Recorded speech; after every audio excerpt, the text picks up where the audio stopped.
is actually you can bring fringe players in. You're looking more for the performance, aren't you? We get a good sum of money for that. I think it's about £8,000. But more importantly, it's a time for John Coleman just to try and tweak it a little bit, just to try and change a few bits and pieces, to see who works well with others who haven't been tried over the last few weeks. And a lot of people, they say that the National League Cup, isn't the right thing for Aldershot to be in. But, we fit it into our programme, the managers fit it in, the team, trainers fit it in. So the players would rather be playing rather than just training. So I think it's good. Give us a bit of extra money. We made quite a bit of money from it last year, and we're doing a bit this year as well. Well, I think, if this week rolls on okay into next week and it's a similar looking side, I think you're going to have 6 or 7 players, the likes of Dewhurst, Widrington, Thomas, Henry, Taylor, Abrahams and Armitage. That's today's bench. They're all going to be looking, of course, for a bit of sharpness and a run out in that National League Cup, along with possibly 8 of the other team playing half a game each, or an hour and 30 minutes or whatever it is, so it can be used positively. The Shots team have finished their warm-up now, coming off the pitch. Eastleigh are coming off in instalments. The Shots largely coming off together, and we are now just under 15 minutes away from kick-off. Let's reflect back to Wembley. Brian, how was your experience? I mean, I was kind of on commentary duty on the day, which was a wonderful privilege to get to commentate at Wembley, and I did also get to be a fan afterwards, going back to the Green Man and sharing a bit of time with other supporters and the players and the family, and it was the perfect mix for me, really, of pretty much the perfect day. How was your experience? Well, I actually went up with a couple of friends, met a couple in central London, went to a couple of bars. I don't really drink, so I was having a couple of cokes. It was all good fun. Very loud, very noisy. We then went up to Wembley, went to the Green Man. I mean, I have to say, I've been to a couple of away games where you've got lots of supporters, but never like the Green Man. I mean, it was absolutely rammed. Takeover, wasn't it? Oh well, we got there about 1:15, and I said to the mates I was with, I said, do we want to stay or do we want to go and walk around Wembley? And we all agreed to go and walk around Wembley. I mean, I saw a few people I knew at the Green Man, but most of them were new faces, which is all good stuff. It's all good. I think we had 20,000 people at Wembley. Looking at the crowd we've got now in today, I think we're going to be having maybe about 350. You can say where have they all gone, but it is what it is where we are at the moment. It's not going to be high on the agenda just before Christmas, so a lot of fans actually wanted to turn around and come to this game. But I think Wembley will go down as one of the nicest moments. We've all got our greatest moments. I look back at some maybe different games. I go to sort of Romford away in the Deodore League First Division when we went to Romford at Collier Rose Ground. That was my favourite ever Aldershot game, because I knew then that George Borg was taking us up to the Premier Division and in the Deodore League. But Wembley is obviously, it's a once in a lifetime, but there hasn't been a team since Canvey Island in I think about 2005 that's retained it. Why can't we retain it? That's what I say, because there's a lot of teams up there, maybe 13, 14 teams in the National League who are going to be going for the playoffs and not worrying about this trophy. Absolutely. Completely agree. If Aldershot Town can win the FA Trophy, there's absolutely no reason why other teams in the National League, the National League North, the National League South, can't. If they, it's one of those. It's a bit of a creeping competition. It creeps up. I don't think there's too much interest at the start. When you start to get to the latter stages, it picks up, and then Wembley proving with that ridiculous turnout of Shots fans. What an incredible day! And I think for me, it drew a line in the sand. It kind of said, whatever else, however hopeless it feels, and that's a strong word, but sometimes when you've travelled the length and the breadth of the country, and maybe you've not played well, maybe you've played well but come away with nothing, you're sometimes questioning yourself when you think, why do I support a National League club that's struggling at the wrong end? when you get moments like Wembley, it vindicates an awful lot, doesn't it? Admittedly, the lows are much more frequent than the highs when you support any team other than the likes of your top 6 in the country or whatever. But it felt a little bit of vindication for all those years of toil and trouble, didn't it? Well, it was the Holy Grail, wasn't it? We'd never been to Wembley. We got to the playoffs at Shrewsbury against Stoke. We missed out on a couple of times with the old Wembley. I think we missed out really. I think Afton, the Burnham Rovers were always sticking the throat of us because we should have got to Wembley that year. And then we lost a couple of times in the semi-final. I know we lost against Hendersford, where we had a player sent off up there, and also we lost at Nicky Ball. Yeah, and we also lost. Tim Seals winning goal, didn't he? Yeah, we also lost against Eastleigh, didn't we? Yeah, well, I can't remember if they were called Gravesend at the time. They might have been. I think they were Gravesend at the time. Yeah. So it was the Holy Grail. But if you look over the years before then, and we mentioned George Borg actually that season when we actually went up the following year. We got to the Down, didn't we? And we thought that was the Holy Grail, the Hampshire Cup, when we won 1-0 with Hathaway putting the ball over for Gary Abbott, and then, as you said earlier, the shirt swinging. And I think it was a couple of days before then we beat Bournemouth at Slough's Ground in the Isthmian League Cup. I mean, what a couple of days that was. And I think, to me, those few days are the best days I've had supporting Aldershot. You know, there's been some very bad days, there's been loads of good days, but I would take that even above Wembley, although of course Wembley was very special. Yeah, absolutely. That's Brian Bloomfield, former director of Aldershot Town Football Club. I'm Rob Worrell, and the teams now are getting their final instructions back in the dressing room, and we'll shortly be seeing them emerge from the tunnel. We're 9 minutes away from kick-off now. I'm just setting the reminders on my phone for the FA Trophy games involving some of the National League clubs. One game's been played already. Ebbsfleet 3, Braintree 1. Braintree having Jacob Pinnington sent off. Admittedly, it was 2-1 at the time. Chapman Peak and Mantelo with the goals for Ebbsfleet. Other games that catch the eye, well, Bournemouth against Brackley.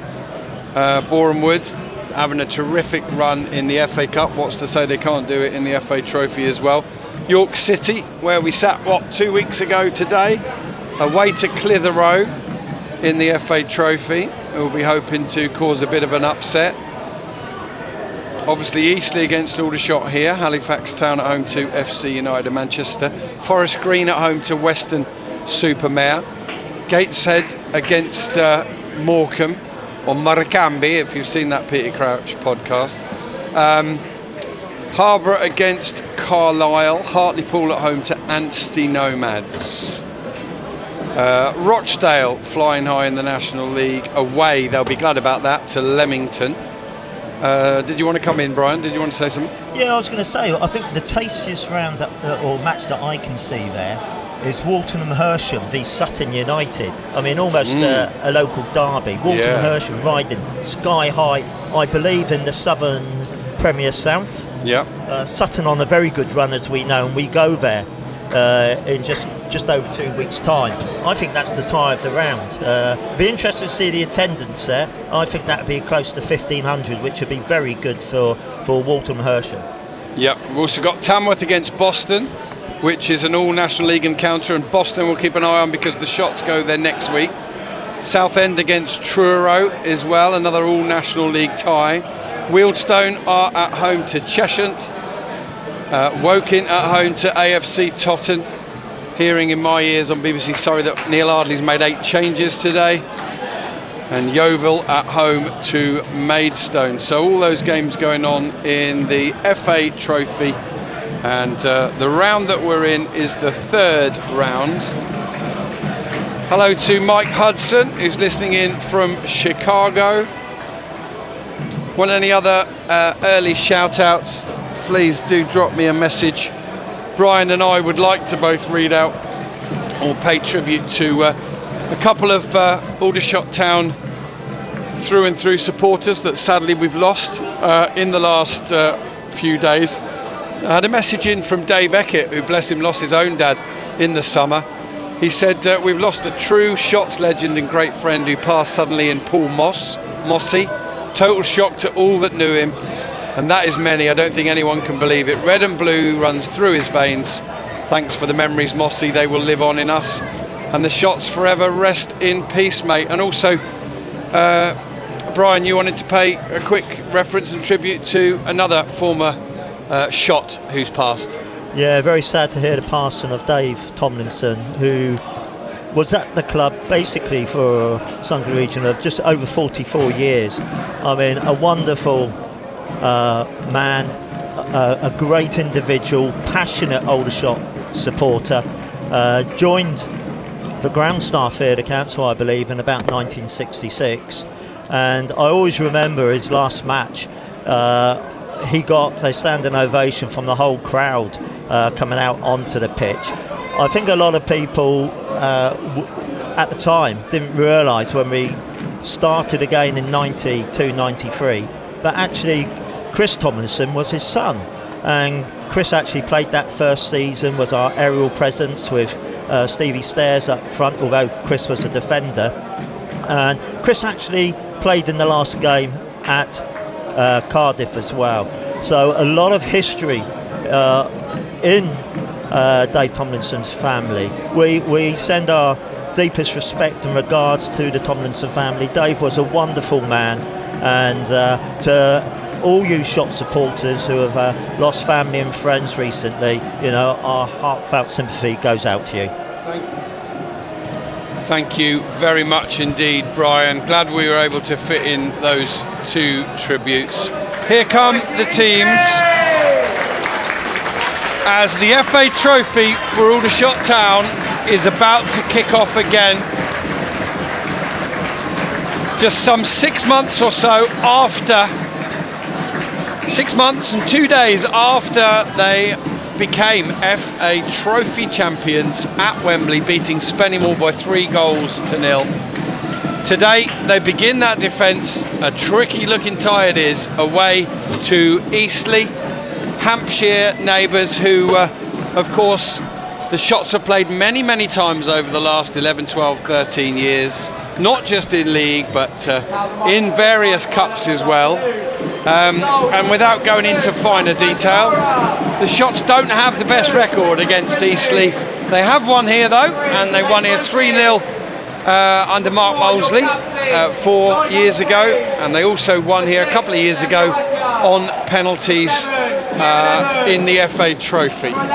Now today's game will go straight to penalties if it's level on 90 minutes, no extra time. We've had that confirmed from a number of different sources because we all came here a little bit uncertain of that. Now our referee today is Harry Wager. He's across various leagues, as is the way with referees now this season. He's refereed 16 games in total, shown 62 yellows and 5 reds, 3 of which were second yellows. Aldershot today are playing in their all black away strip with red trim. Eastleigh are in their home kit of blue shirts, white shorts and blue socks. And now that I think we've finally finished battling against the PA guy who's just sat a few feet away from us, the sides are going to change ends. Aldershot are going to attack towards the end where only their supporters are in the first half. 300 to 400 or so of them gathered in that all-seated stand away to our right. The stand opposite us, which has the TV gantry on it, is closed today, and what that's done is it's kind of forced the populace of the stadium into the other 3 areas. As the sides go into a huddle, I'm going to give you your Aldershot Town starting lineup, and there's one change from last week's National League win against Altrincham. Tyler Frost coming in for James Henry, who drops to the bench. Boyce Clark in goal, a back 4 left to right of Inwood, Grogan, Nightingale and the skipper Ryan Hill. Hargreaves and Tetek holding the midfield. Ryan Jones, Josh Barrett and Tyler Frost supporting Haddy Gandor in attack. The Eastleigh lineup is as follows, formation to follow. We'll pick our way through it as the game goes on, but starting 11, Josh McNamara, Richard Brindley, Jake Vokins, Lloyd Humphreys, Temi Uweka, Kieran Evans, Aaron Blair, Harvey Saunders, Aaron Pierre, Josh Lundstrom and Archie Harris. Aldershot Town have the kick-off, which means that Eastleigh obviously chose the end, and they chose to kick towards their supporters in the first half. Didn't mention the weather. It's kind of 8-9 degrees at the minute, dropping to 6 or 7 by the end of the game. Clear blue skies other than some fluffy white cloud. Pitch looks okay, but we think it's probably a little heavier than it looks, and we're about to get underway. The 2025-26 FA Trophy. The referee is looking at his watch and saying we're early, got to wait till 3 o'clock. Come on man, get on with it. 14:59. Eastleigh against Aldershot Town in the FA Trophy, third round. The Shots begin their defence of this competition. Paddy Gandor's going to have kickoff, sends it back to Ryan Jones, who quickly sends it out to the right side, where it's calmly and comfortably headed back to his keeper by Archie Harris. And it looks as though Eastleigh are playing a back four. Archie Harris playing in the left back position. Just inside of him is Aaron Pierre. Could be a 3 though, actually, as they come forward, couldn't it? Let's keep an eye on that. Here's Eastleigh bombing down that right hand side, keeping the ball in down by the corner flag, and Grogan fighting hard to try and win it back. He can't do so. And picking up the ball on the right touchline is the Eastleigh number 4, Lloyd Humphreys, who's skippering them. They've still got the ball on the right side. Kieran Evans in possession, and now Aldershot win it. Tyler Frost hooks it forward, and Archie Harris with the back pass is a little bit strong, and his keeper should get there, does just, and manages to divert it from a corner to a throw in to the Shots. Shots think about taking it quickly and change their mind. Brian, keep a little eye on that Eastleigh formation. I want to work out fairly quickly if that's a 3 at the back with wing backs or a 4. Keep your eye on that, and we'll go for that when we're sure. Aldershot with a throw. Hill takes it down the line. Gandor coming over. Pierre heads it out of play into touch. Throw into Aldershot on the right hand side, down by the corner flag about 10 yards back. And Ryan Hill is going to take it. He's on the touchline, gets the ball back from Tetek. Ball to Ryan Jones. Back to Tetek, inside to Barrett, holds it up, gives it to Jones, pings it at him a bit, can't get on there. And Aaron Blair's coming down the right hand side, and he tries the early chip with Boyce Clark out of his area, and it was absolutely the right decision, Brian. Just the execution that wasn't right. Disappears high and away behind the goal, but Aaron Blair with a golden opportunity to put Eastleigh ahead, their first attack of the game 2 minutes in. Very much so. I think he actually tried to claim a corner there, and there did seem to be a slight deflection, and here we go. They've got it again. He's into the edge of the area. He's going to try a shot. No, he's holding it up. Now he sends it out to the right hand side. Cross comes in. It's a beauty, but it's caught in his midriff by Boyce Clark. An early let off for the Shots after the lob from Aaron Blair. Now here's Hargreaves coming onto a ball. He can't get there. It's cleared away by the number 6, Temi Awika, who's definitely playing to the right of Pierre. Awika seems to remember scoring against the Shots at the EBB earlier on in the season, and Eastleigh winning that game, of course, as they've done many times. They've definitely got the better of the record between the two clubs overall. They've got a second consecutive throw in here, halfway, probably 2/3 of the way into the Aldershot Town half, almost level with the edge of the penalty area. And the scoreboard not working away to our left this afternoon, or certainly not at the moment, so we keep an eye on the clock. There's a nice ball from Ryan Jones as Aldershot come out of defence.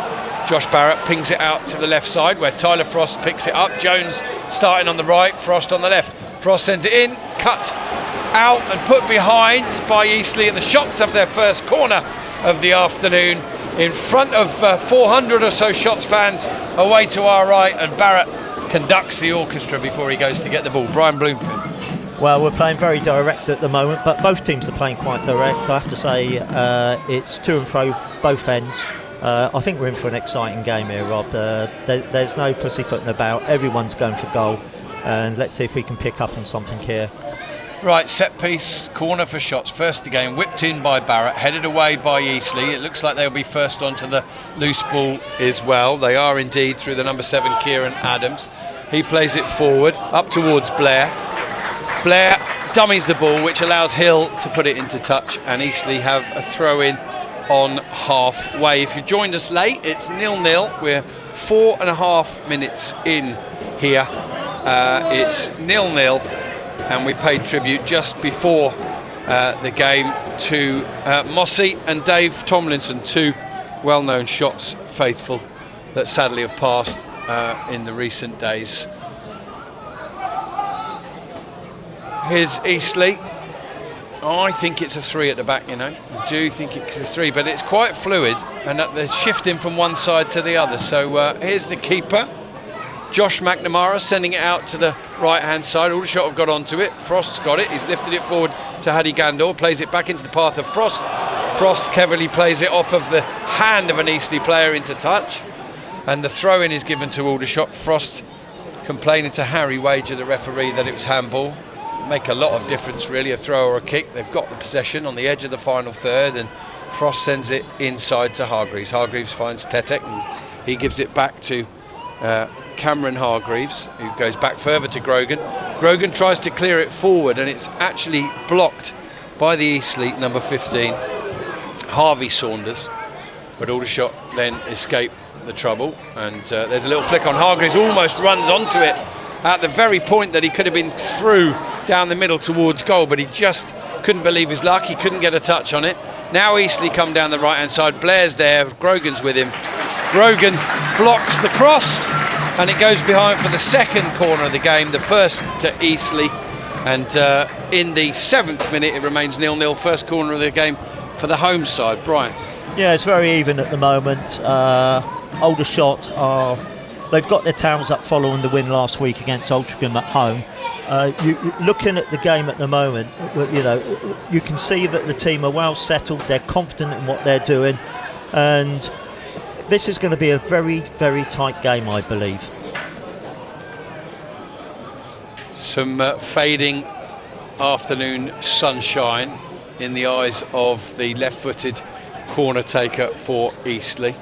In it comes to the far post, over everybody. Referee spotted some pushing anyway on an Aldershot Town player, or pulling, and it will be a free kick to Aldershot Town, which will effectively look like a goal kick. Good afternoon to Rob and Brian, listening in from the sunny Isle of Wight. Keep up the great commentaries, and that is from Steve Ray. And hello from Tony Matthews and Sue in St Neots, Cambridgeshire.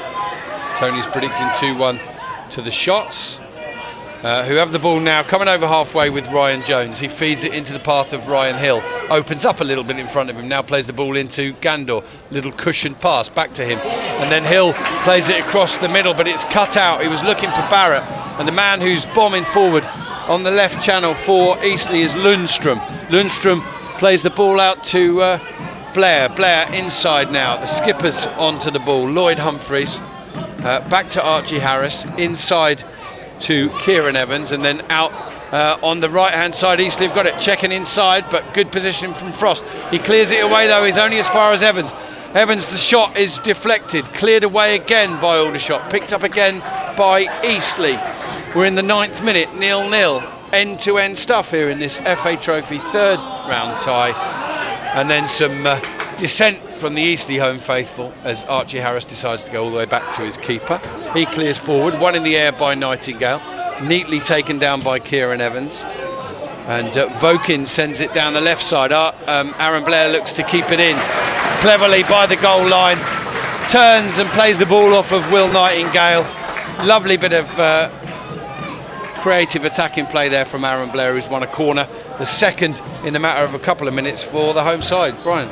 Yeah, we had two mistakes there, one by Hill, one by Frost. What I liked about it though, both players, when they made a mistake, they tracked back and they covered the position. That's why we were able to get the ball out to safety. Our shape is very good at the moment, it's very solid, we're not leaving gaps all over the field, it's very tight. Corner's going to come in then, right footed.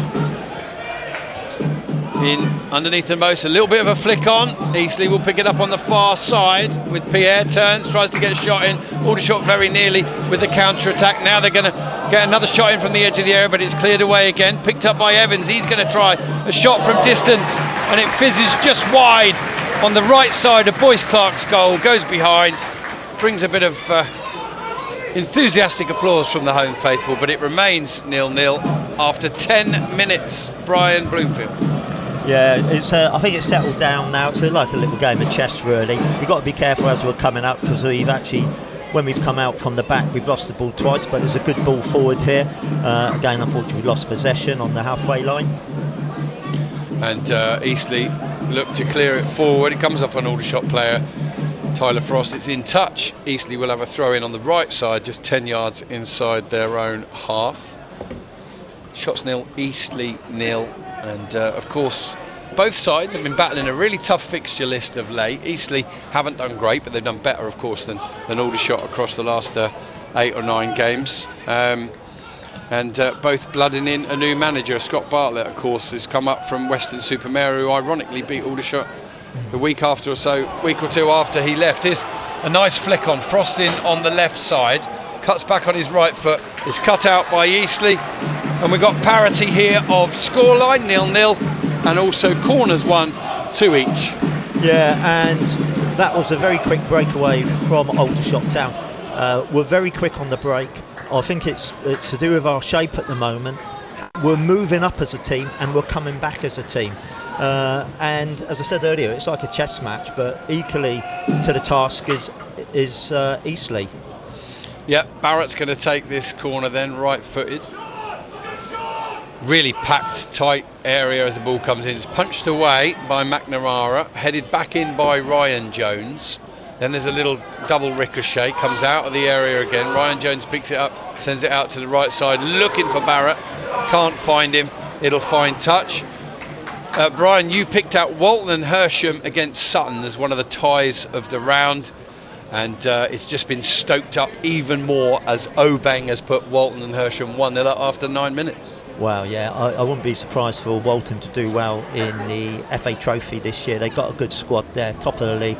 They're most probably a middle to top Conference South club, so they'll be well up for that today. They won't have any qualms about playing against Sutton. Yeah, and they had a good manager as well, who's now left them and gone to Yeovil, as Gandor wins the ball, but then runs out of pitch, has to put it back into touch for another Eastleigh throw. As for the former Aldershot Town manager Tommy Widrington, his side are at home to Chelmsford today, and they're 2-0 down already after 9 minutes. Farnborough 0-0 against Salisbury. They're both league games, those sides out of the FA Trophy already. Ebbsfleet beat Braintree earlier on today in the trophy, as Aldershot win the ball on halfway. Little touch around the corner from Gandor. It's almost perfect. Barrett's onto it, tries a shot, comes back to him twice, follows up shots, and then Eastleigh play it back to their keeper, who clears away. And Josh Barrett, 2 chances to find the net from just inside the penalty area, both blocked. And I'm not sure what Josh Barrett's waving to the crowd there. He was holding his hands up to say something. I mean, good defending, bodies on the line literally from Eastleigh, but a massive double chance for Josh Barrett. Well, it was, and it was 2 good blocks. I think the second time when Josh had it, I don't think he should have shot. I think he should have touched it one more time to his right and had a go. But the defender was coming down very quick, so maybe I'm being a bit harsh there. But very, very good defending there at the back by Eastleigh. And the one player there, who I think was Jake Vokins, just looking there, yeah, Jake Vokins is down. Launched himself twice at the feet of Josh Barrett, so a lot of courage to do that, because he can hit the ball hard and he's following through. It's not just hard, is it? It's his ability to move the ball quickly and to hurt you with his finishes. And I'd imagine that every single team that comes up against Aldershot when Josh Barrett's fit is talking about him most of the week in terms of how they can hurt you, and they will be saying week after week after week, do not let him get the ball out of his feet in and around the edge of the penalty area. And that is exactly what Vokins did there. He defended. I'm not sure if it's him that blocked both times, certainly one of them it was, and Barrett did nothing wrong. He didn't foul as such, he just cracked the ball away twice as hard as he could. Both sides have come over to the touchline here to take on refreshment, while Vokins receives treatment. In truth, Brian, there's not much of an atmosphere in the ground today. You've got one stand closed, you've got a relatively small crowd, and even I would say with the Aldershot numbers, which are pretty good, not as high as they've been for Eastleigh away games, but still around about that 400 mark, not really making too much noise at the moment.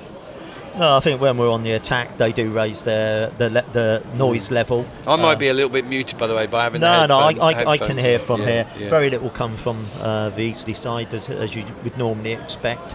But hopefully we can turn around and get a goal before half time, because I think the longer it goes on, the more Eastleigh may grow into the game. We need a goal, but we're actually playing very well at the moment. We're keeping our shape very well. We're attacking with impunity when we get the ball. We're not as we were previously, just going from side to side. We're looking for a more direct way of playing, and I think we've had equal chances, I'd say. Yeah, pretty even game so far. Elsewhere then, Altrincham are 1-0 up at AFC Telford United. Woking, with their 8 changes, have just taken the lead against AFC Tottenham. That's 1-0. Borehamwood 1-0 up against Brackley. Zach Brunt with the goal there. I nearly read out Dagenham and Redbridge, thinking they were a National League side. They're not anymore, they're National League South, but I'll read it now anyway. 1-0 up against Hanwell Town. Andy Carroll with the goal. He's found a bit of goal scoring form of late. Hat-trick recently, of course. Ratcliffe 1-0 up away at Hereford. Leatherhead 1-0 up against Harrow Borough. And Walton and Hersham 1-0 up against Sutton. As we told you, that's pretty much the only goals so far in the FA Trophy third round today. Here's Ryan Jones shutting down Archie Harris in possession. I think Harris went off injured at the EBB, didn't he, earlier in the season? Was having a good game. Is Eastleigh playing it across the whole back line, but under a bit of pressure from the shots. Now they play it forward. Header inside from Christy Grogan, helped on by Tetek, chased out to the left wing by Tyler Frost, who's not offside. He's under pressure though from a couple of Eastleigh players, fires it back down the line to Grogan. Grogan gets the ball out of his feet and tries a cross. That's headed away by Evans, dealt with by Grogan, and Sam Inwood tracking back, just lifts his foot over the ball, it goes under it, goes into touch. Just a careless moment there where maybe he was thinking about what his next move was going to be and forgot to do the very basic thing of trapping the ball. Eastleigh restart play with a throw. We're in the 18th minute. Eastleigh 0, Aldershot Town 0 here. Here's a scoreline that stands out from the FA Trophy. Hartlepool United 0, Anstey Nomads 1. So there's a few shocks on the cards as the ball is played all the way back to Kanaya Boyce Clark. Got to be one of the assists of the season, doesn't it? That we didn't quite pick it up in commentary. We talked about the Frost run forward, the cut in and the score, but Kanaya Boyce Clark doing so well. As Aldershot win the ball on the edge of the Eastleigh final third. Hargreaves has got it off of Jones, goes back to Hill to Tetek. Tetek lets it run across him, pulls it back to Grogan to Sam Inwood. He can make a few yards forward, sends it inside to Tetek. Tetek squares to Hargreaves, and Aldershot just trying to work it quickly, but from side to side. Jones inside to Barrett, who's dropped a bit deeper. Paddy Gandor making a little run and inside the penalty area, can't be found. Here's Hill looking to go one way, then the other, goes back. Hargreaves, good rotations from Aldershot, clinical, quick, short, sharp passing. Here's Ryan Jones skipping inside on his left foot, can't get forward but retrieves the ball, goes back to Hargreaves to Hill, cross comes in from Hill, goes all the way out to the left where Sam Inwood should just about keep it in play. He does. He's under pressure from an Eastleigh player, goes back to Tetek. Shots dominating the possession, dominating the territory here at the moment, just in this passage, midway through the first half, as the scoreline remains 0-0. We're in the 19th minute here. Still shots have it out to the left hand side. Inwood protecting the ball, holding it up, turns his man, sends it down the line. It's over Frost. Kieran Evans will run onto it. He's got choices. He can go back to his keeper or he can go long down the line. That's what he does. Aldershot win it in the air. Good header from Christy Grogan into the path of Hargreaves, who bombs forward. He almost sets Frost away down the left side, but Eastleigh read the pass well. Inside they play it through their skipper, Lloyd Humphreys. out to the left side. And Brian, something you often see when you've been out of possession for a while, Eastleigh then get the pass all wrong. Aldershot have won it. Ryan Jones skipping one way, then the other. Plays it inside to Josh Barrett. Barrett sees that Hill's going by on the right hand side. Hill sends it in. It's cut out behind by Archie Harris and lands somewhere in amongst those 400 or so Shots fans and goes behind the goal for another Aldershot Town corner, their third of the game. And it's 0-0 in goals, 3-2 on corners. And our approach play, Rob, is absolutely fantastic. There's a lot of confidence, there's a purpose about it. They know what they're doing, they're looking for the ball, running off the ball, making runs into dead spaces to pick up. Is Ryan Jones then, one arm in the air, is going to send the corner in left-footed. Beautiful delivery, headed away, hits the Shots player, comes back out. Right, Will Nightingale swings and shoots wide, low and wide. I think one of those where they say the goals don't move, but they weren't quite where he thought they were, Brian. Yeah, and then just looking after the ball went wide, you saw the back line there, all looking at each other, thinking, where's it going wrong at Eastleigh at the back? And it's going wrong because we're really moving fast. So Nightingale with Aldershot Town's third effort towards goal.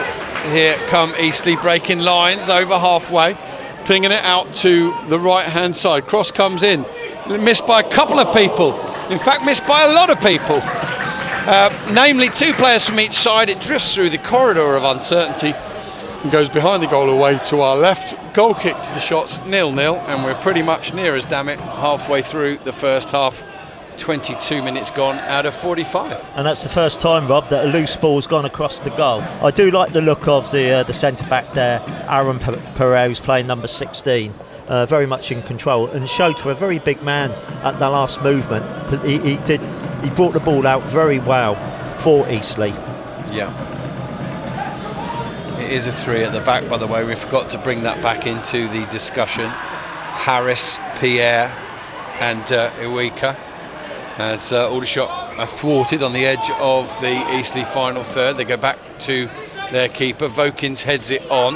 He can only find Tetek, who finds Hill. Hill quickly gets the ball under control, and he's fouled by Lloyd Humphreys, who holds his arms out wide as if to say, I did nothing wrong. It is a free kick to Aldershot, right in front of Brian and I, who are about 20 yards into the right-hand half of the pitch here. Ryan Jones is going to send it in left-footed. Again, it'll be a pretty packed penalty area, 7 or 8 players from either side. Eastleigh lining up just a yard or so outside the penalty area, and Hadi Gandor quite purposefully and deliberately starting in an offside position. In it comes from Ryan Jones, easily headed away by Eastleigh, and it's initially held up by Aaron Blair, who's fouled from behind by Tetek. Quite a soft one that, but it'll be a free kick once again, level with us, but this time to Eastleigh, taken by Iwika. That was Tetek just breaking that play there, giving the foul away. It certainly was. Christy Grogan just shepherding a ball out behind away to our left. It'll be a goal kick to the Shots. So we're now into the second half of the first half. Also from the FA Trophy, Dorking Wanderers, who have precisely 0 strikers, first team strikers available other than the one they just bought in on loan from Charlton. 1-0 up against Bath City. Here's a ball forward, strongly won in the air by Aaron Pierre, and he then picks up Hadi Gander off the ground. Aldershot to win the ball though, and Hill's got it on the halfway line, sends it inside to Tetek. So pleased, Brian, that Tetek over the last 2 or 3 games has really started to show John Coleman what he's all about. He's a classy player on his day. He just needs to stay fit, and he can deliver in that position for the Shots, that's for sure. Here's Kieran Evans trying to get a bit of an attack going for Eastleigh. I think it's fair to say the Shots have shaded the opening 24 minutes or so. Here they come now, Eastleigh out of defence. Tetek badgering away at Pierre, who eventually loses possession, and the ball's picked up by the Eastleigh number 17. Little back heel, follow-up shot might come in. Here it does, and it's into the goal from the number 15, Harvey Saunders. Aldershot creating the majority of the early chances, but it's Eastleigh who take the lead in the 25th minute through Harvey Saunders. All started from that breakout from the back by Aaron Pierre, and it is the home side, the Spitfires, who take the lead here at the Silver Lake. Eastleigh 1, Aldershot Town 0. Yeah, that's the third time Aaron Pierre, who is the centre back, has actually brought the ball out from the back. We couldn't actually shake him off. There's a couple of players who tried to get the ball off him, but he's too strong, too big, too strong.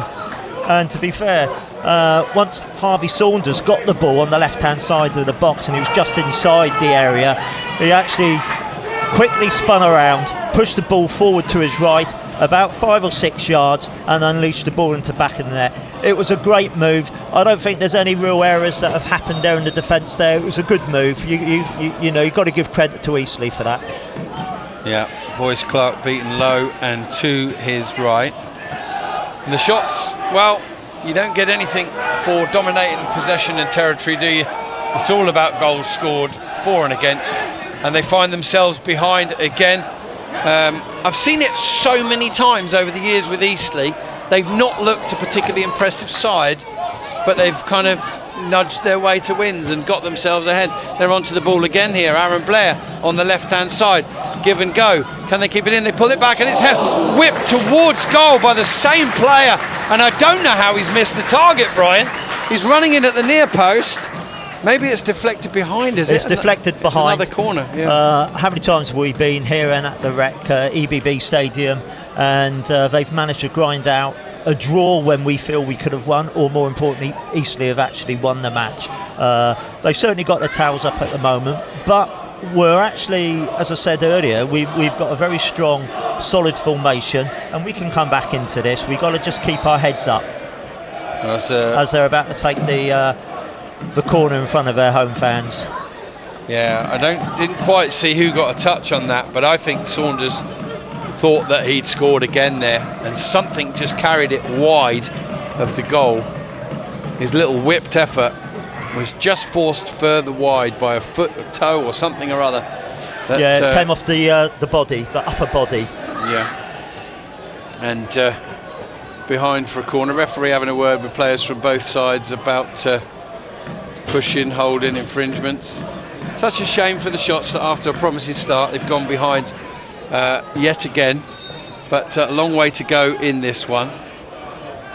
In comes the corner from the left, punched away by Boyce Clark. A good punch, a strong punch, and into the path of Ryan Jones, who tries to find Dayan Tetek. Eastleigh get onto it, they run out of pitch, throw in to the Shots. So we're now in the 28th minute. In the 25th, Eastleigh took the lead, and it was Harvey Saunders with the finish.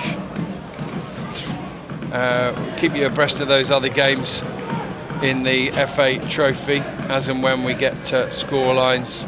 But the one that matters most for Shots fans, the current FA Trophy holders, is that they are now behind here at the Silver Lake.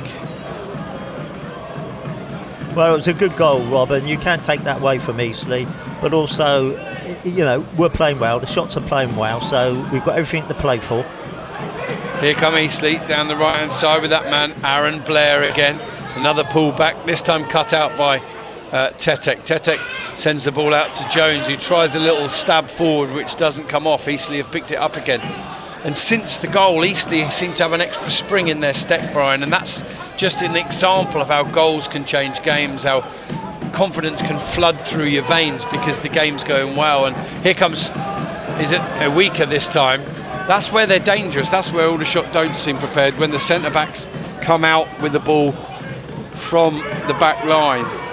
That's how they're creating the extra man, the overload, by doing that. Here's Evans with the ball inside to Humphreys. Humphreys can only hold it up under pressure from Will Nightingale. Woking have doubled their lead against AFC Totten.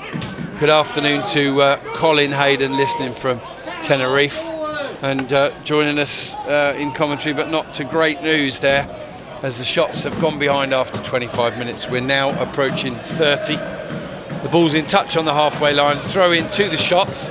I don't think the scoreline has or will affect the way that the Shots are playing. it's just disappointing from those watching on in red and blue, just to have that feeling of being behind again after the turnaround last week.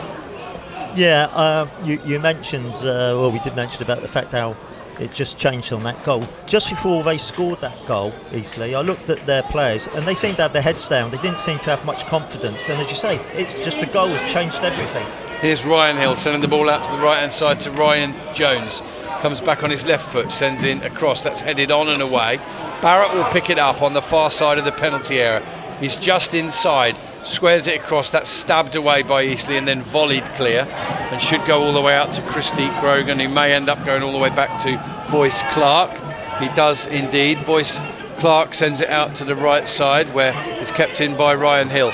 Inside to Ryan Jones. Jones's touchback has gone straight to Aaron Blair. He's now running at Will Nightingale. The ball's half cleared again. Ryan Hill dives in a controlled fashion, comes out with the ball, feeds it to Ryan Jones, who gives it back to him, and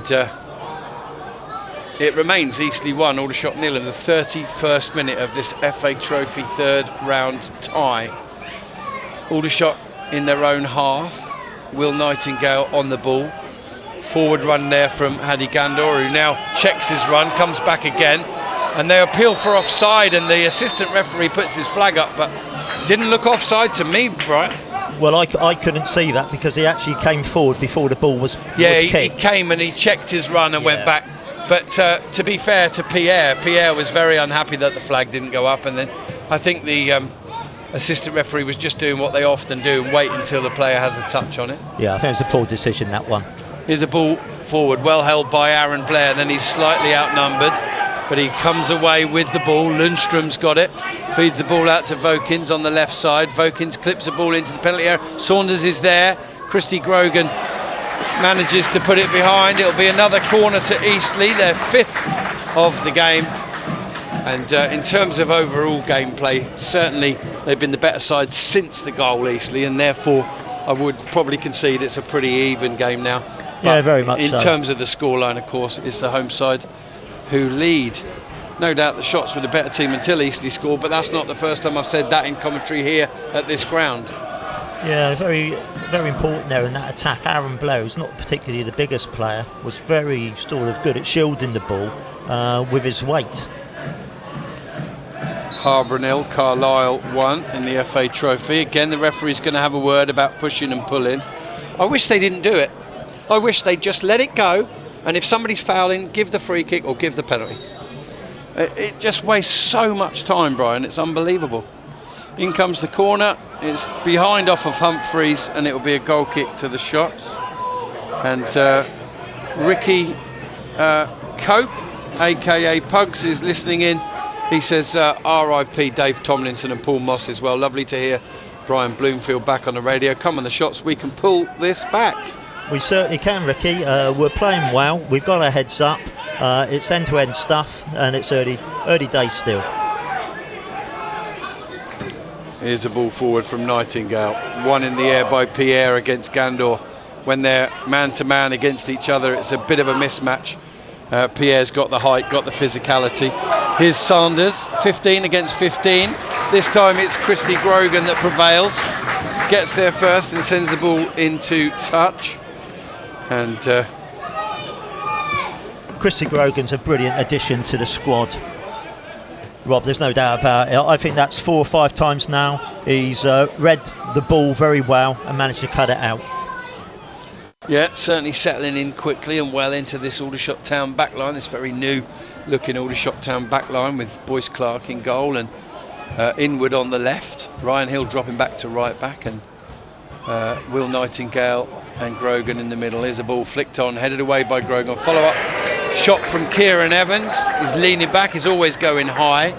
It hits the advertising board on the top of the roof of the stands, the Silver Lake end, and Aldershot Town will restart play with the goal kick, and well, Eastleigh will be probably quite happy with the scoreline at the moment, having probably had less possession, less chances, less territory. but they've taken the lead and they've got a throw in halfway inside the Aldershot town half. Aaron Blair is so busy, stepped up from the league below this season, and you wouldn't know it. He scored against the Shots at the EBB, sends this one across, it's half cleared, picked up by Tetek, helps it on to Ryan Jones. He lifts it forward to Josh Barrett, who doesn't quite time the bounce, but there's a good touch from Ryan Jones. Barrett's inside if he can find him.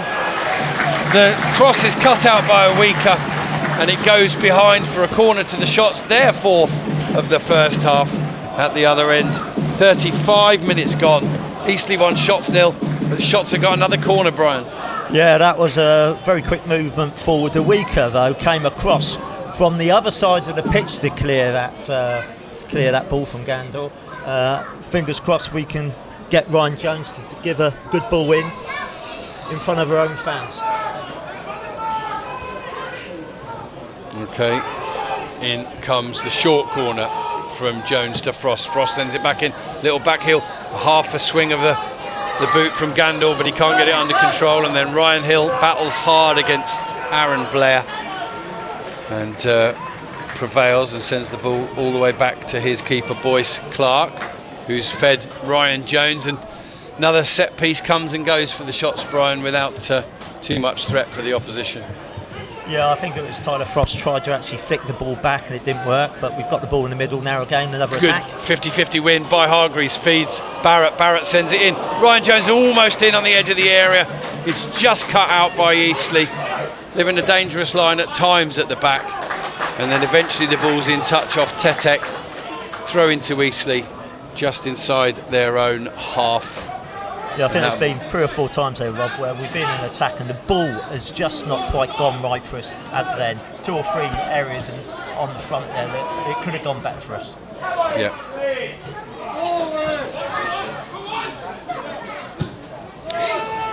There's a pretty poor ball out to the left by Eastleigh. Goes straight into touch. It'll be a throw into Aldershot in the right back position. And Ryan Hill is finding out where it's got to be taken from, and the fourth official telling him directly. I'm not sure he's allowed to do that, but referee allows him to get on with it, Harry Wager, and Hill is concerned about a lack of options. He's throwing it inside to Ryan Jones in the end, who gives the ball back to him, and Will Nightingale sends it forward down the middle. Good touch and turn by Hadi Gandor, finds Barrett, quick touch out to the left side for him. Now rolls the ball to Frost. Frost comes back to Grogan. First time ball is a poor one, cut out by Eastleigh, and then a crossfield pass attempted by Josh Lundstrom. It's probably the worst pass of the season, straight across the field, out of play, nowhere near an Eastleigh player. And then, well, a quick effort from Ryan Jones to match it as he gets the throw from Ryan Hill, plays it up the line straight into touch, way ahead of Hill. I think Ryan was just trying to play a bit too quick there. I think we're trying to play very fast at the moment, and we're not getting those key passes in. Interesting that the stand opposite that I said was empty has got 1, 2, 3, 4, 5, 6, 7 people in it now. Yeah, 7 ball boys maybe, Rob? No, I don't know about that. Here's Barrett.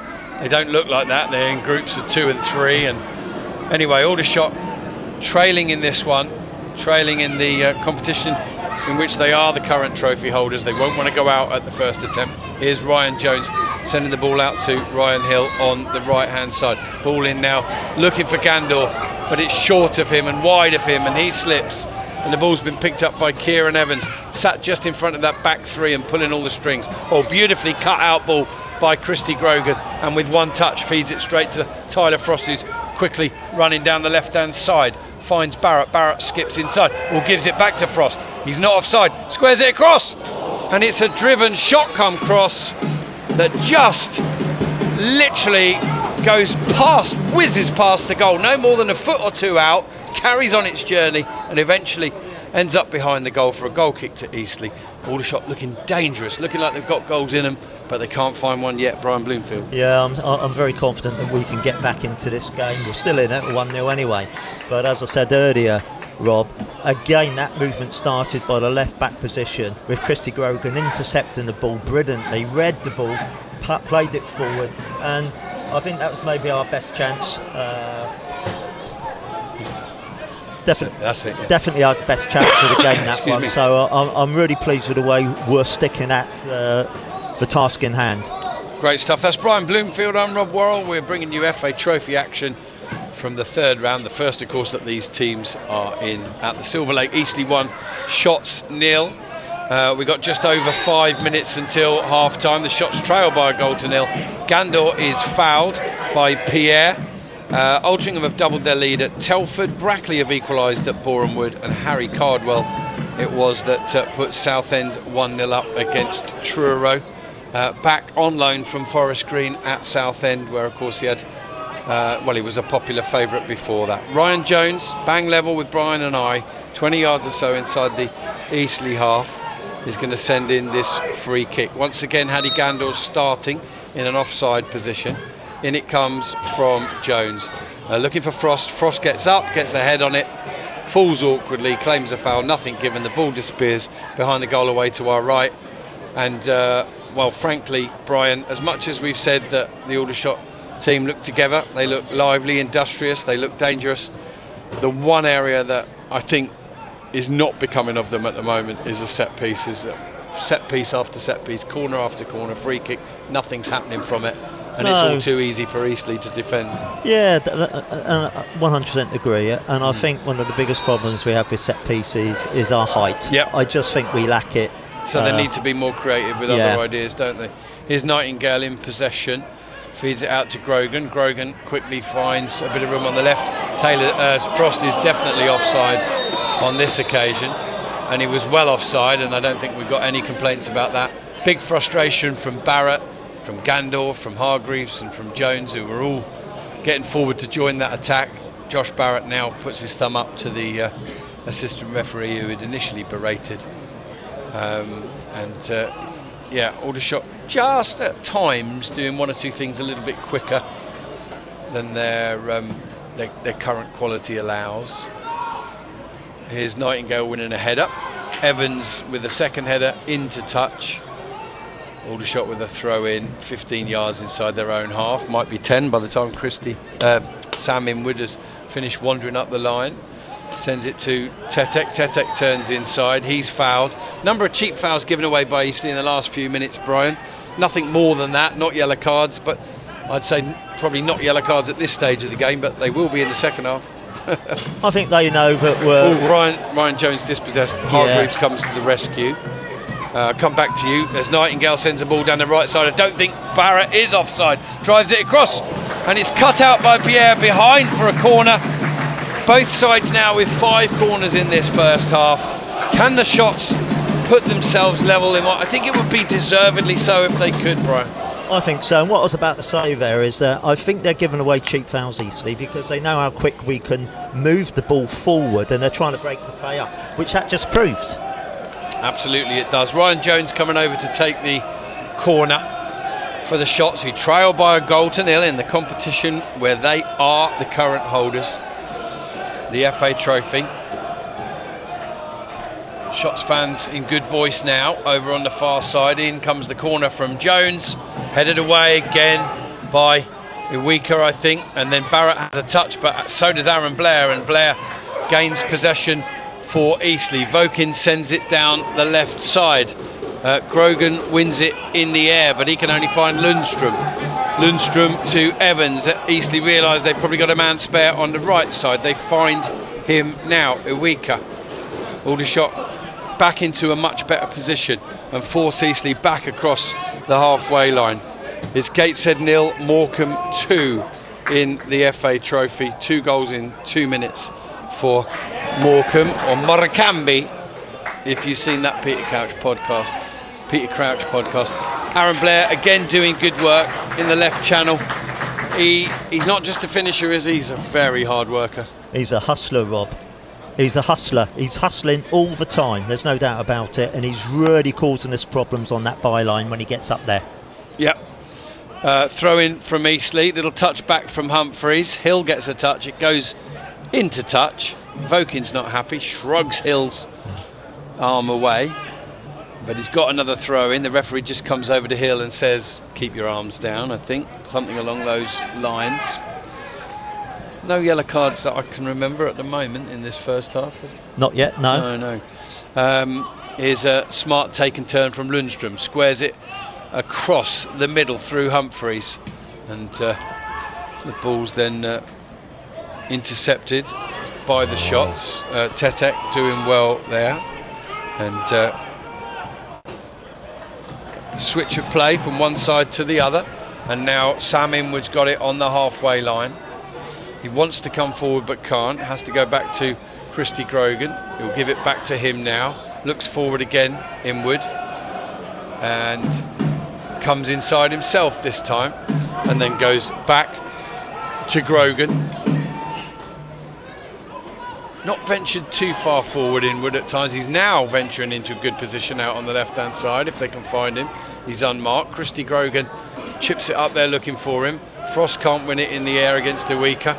And the ball's been picked up by Harvey Saunders on the right touchline. He's got Blair inside of him. Skips one way, then the other. He's getting to the byline, pulls it back. It's cut out well by Sam Inwood and cleared away forward. Again, Iwika wins it in the air, but then Hargreaves wins it well in the air. Comes back from Pierre. We're going to have 4 added minutes at the end of this first half. Harvey Saunders, well, trying to take the ball down, and then, frankly, Christy Grogan comes barging through him. It's a free kick to Eastleigh on the right-hand side, sort of inside right channel, just right of centre. It's about 35, 38 yards out, and the referee's just wandering in to count out the paces for the wall, and Christy Grogan's done the right thing to get the hell out of there, because that for me was probably the first challenge that if the ref wanted to say, all right, enough's enough, here's a yellow card. Definitely so, and I think what we've got to do as well, we've got to stop playing these high balls up, because we're not winning any of the high balls, and all our problems that we're causing Eastleigh are coming on the ground. Brackley have now taken the lead at Boreham Wood. A bit of a turn up there. Here we've got Kieran Evans and Archie Harris over this free kick. Vokin, sorry, and it comes from Evans, and Will Nightingale heads it away from goal. It'll trickle into touch down by the corner flag. Throw into Eastleigh, who lead by 1-0. We're a minute and a half into a minimum of 4 added here at the end of the first half of this FA Trophy third round tie. And at the moment it's the Spitfires who are prevailing. A long way to go, of course. Shots need to make sure that at worst they go in a goal behind. In it comes. It's cut away by Nightingale, helped forward by Ryan Hill, and then Addy Gandor's nicked it for the shots. Comes back, plays it back, but it's well read by Lundstrom, and he'll get the ball back from Pierre, who drifts back into a defensive position as Kieran Evans picks the ball up. He's got a bit of room in front of him. He's got Humphreys to the right of him. Humphreys plays the ball to Richard Brindley, the right wing back, and he goes all the way back to McNamara in goal.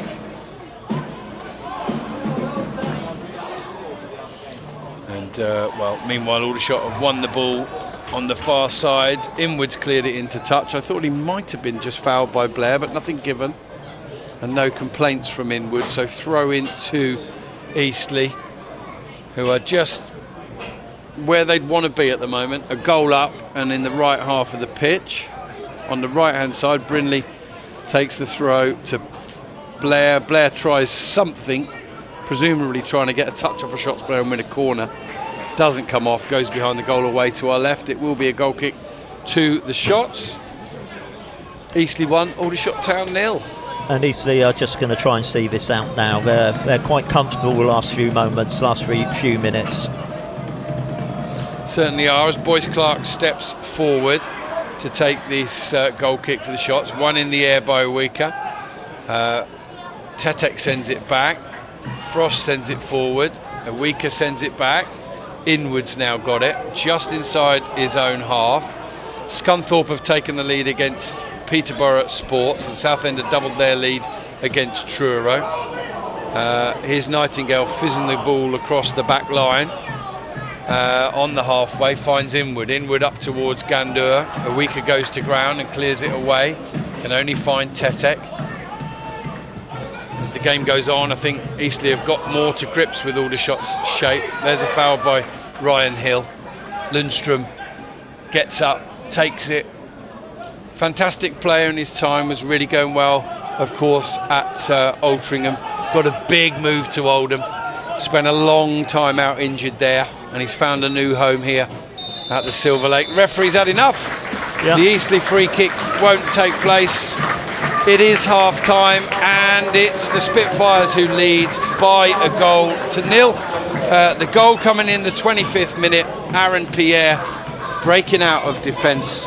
A nice, neat passing move, couple of passes before Harvey Saunders got his sights on goal and drilled it low to Boyce Clark's right. That's the only goal of the game so far. We'll probably do a quick half-time report for our radio listeners in a minute, but Brian, sum that up for us. Well, it was a really good goal that separated, that does separate the two teams at half-time. I think the shot's faithful, and there's about 350, I would say, down there today behind the goal we were going for in the first half. Would be quite pleased with what they've seen. I think Eastleigh are just that little bit, if I'm honest, Eastleigh are just that little bit too strong for us at the back. Very solid. Yeah. There's no doubt that the two big guys at the back, Ulrika and Pierre, are having a storming game and haven't actually put a foot wrong. They're very big, strong lads, and for big lads, Rob, they actually move quickly. Yeah, they're not slow. They've got some pace, and this is why we shouldn't be putting any high balls up. I think we've won maybe one high ball that we've knocked back. Otherwise, you might as well. To be honest, we've got to start playing the ball quickly, because when we play the ball quickly on the ground, we're pushing them back very much quicker. And I have to say, I like what's happening in midfield. Tetic, Ryan Hill's playing very well. I think we're still in this game.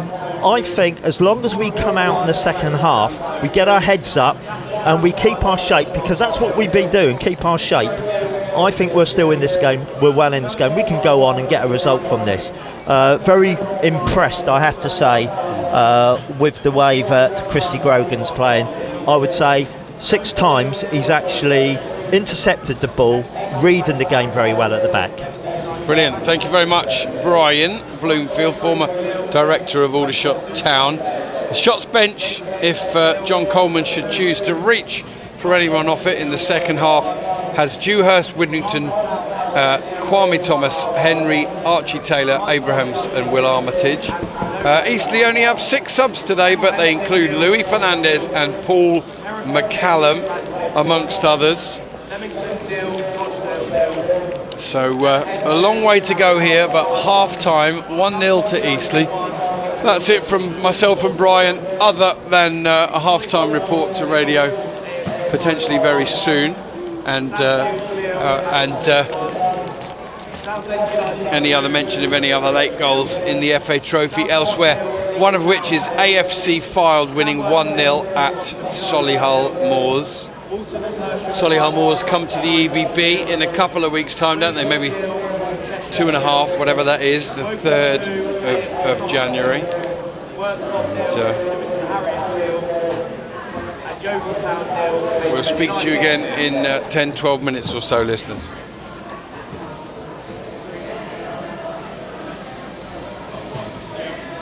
Very good. There's only one thing I've got to tell you. You know what it is. It's lit right for a reason. Yeah. You've got to keep it there. You drifted satisfied like that. Yeah. One time you were chatting, and then you turned your head like that away from it. Oh, that's when I went. You've almost eat it. You've got to eat it. Yeah. Imagine it's the sweet, Brian. Suck on it. Perfect.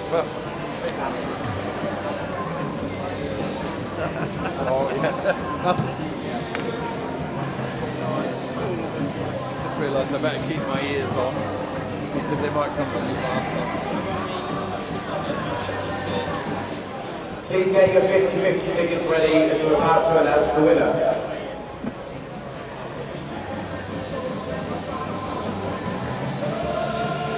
Yes, of course, I know, nobody wants to hear about it. No worries, okay. Hello, by the way.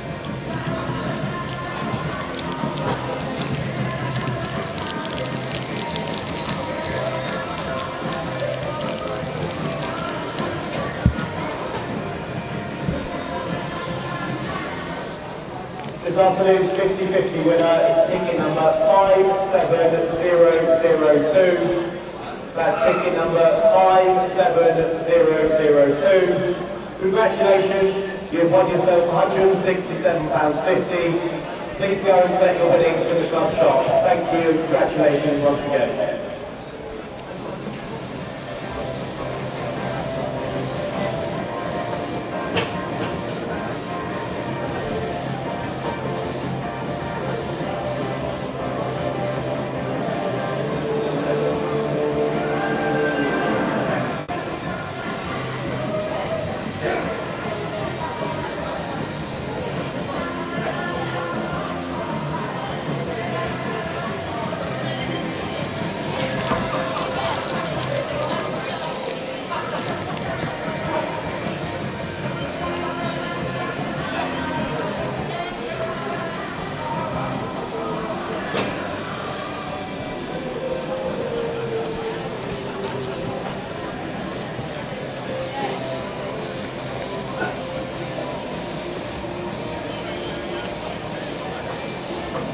They trail by 1-0 at the break. The goal coming in the 25th minute. Harvey Saunders after a neat passing move from the home side. In truth, until that point, Aldershot had looked the better side, but that's a familiar story, isn't it? Since then, it's been pretty even. Half time, Eastleigh 1, Shots 0.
to win in Coventry.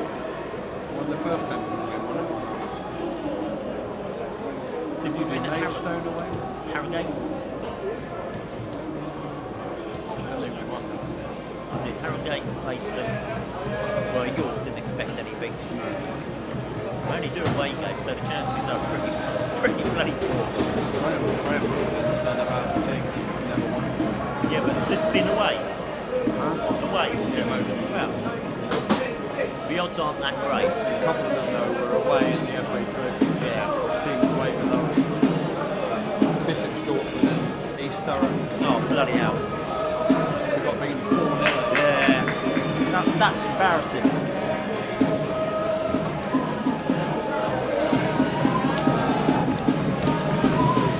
Two-minute warning, listeners. Aldershot Town are back out for the second half.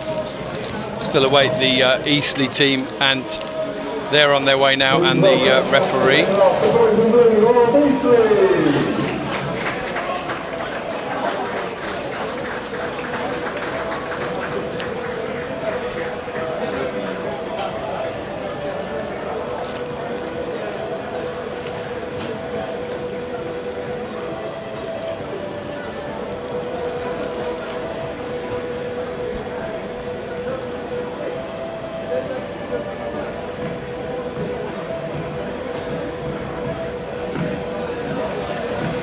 Right, we've been joined by our officials as well now, so let's prepare to get underway for the second half of this FA Trophy third round game here at the Silver Lake, where it's Eastleigh 1, Aldershot Town 0 at half time. And it looks as if there is a substitute being prepared. And it's for Aldershot, it's Tristan Abrahams coming on for Hadi Gandor. And I just wonder there, Brian, you pointed out that physically Eastleigh had the strength and the dominance at the back when it was played up. Might that be the thought behind changing Gandor and Abrahams at half-time, if there's not an injury involved, of course? Well, it's certainly from a physical strength and tenacity point of view, it would be a benefit and addition to the front line.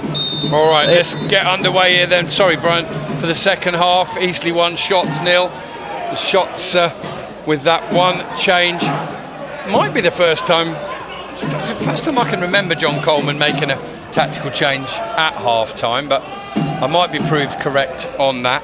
The Shots currently lining up then as Boyce Clark in goal, Inwood, Grogan, Nightingale and Hill across the back line, Hargreaves and Tetek in the centre of the middle, Jones, Barrett and Frost across the back, the three settling in behind the front striker, who's changed at half-time. Tristan Abrahams on for Hadi Gandor, who has had one or two injuries this season, just minor hip flexor and stuff like that, so he might have been feeling something as well. Yeah.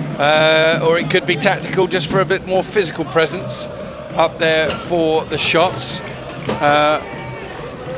Kwame Thomas, of course, on the bench as well.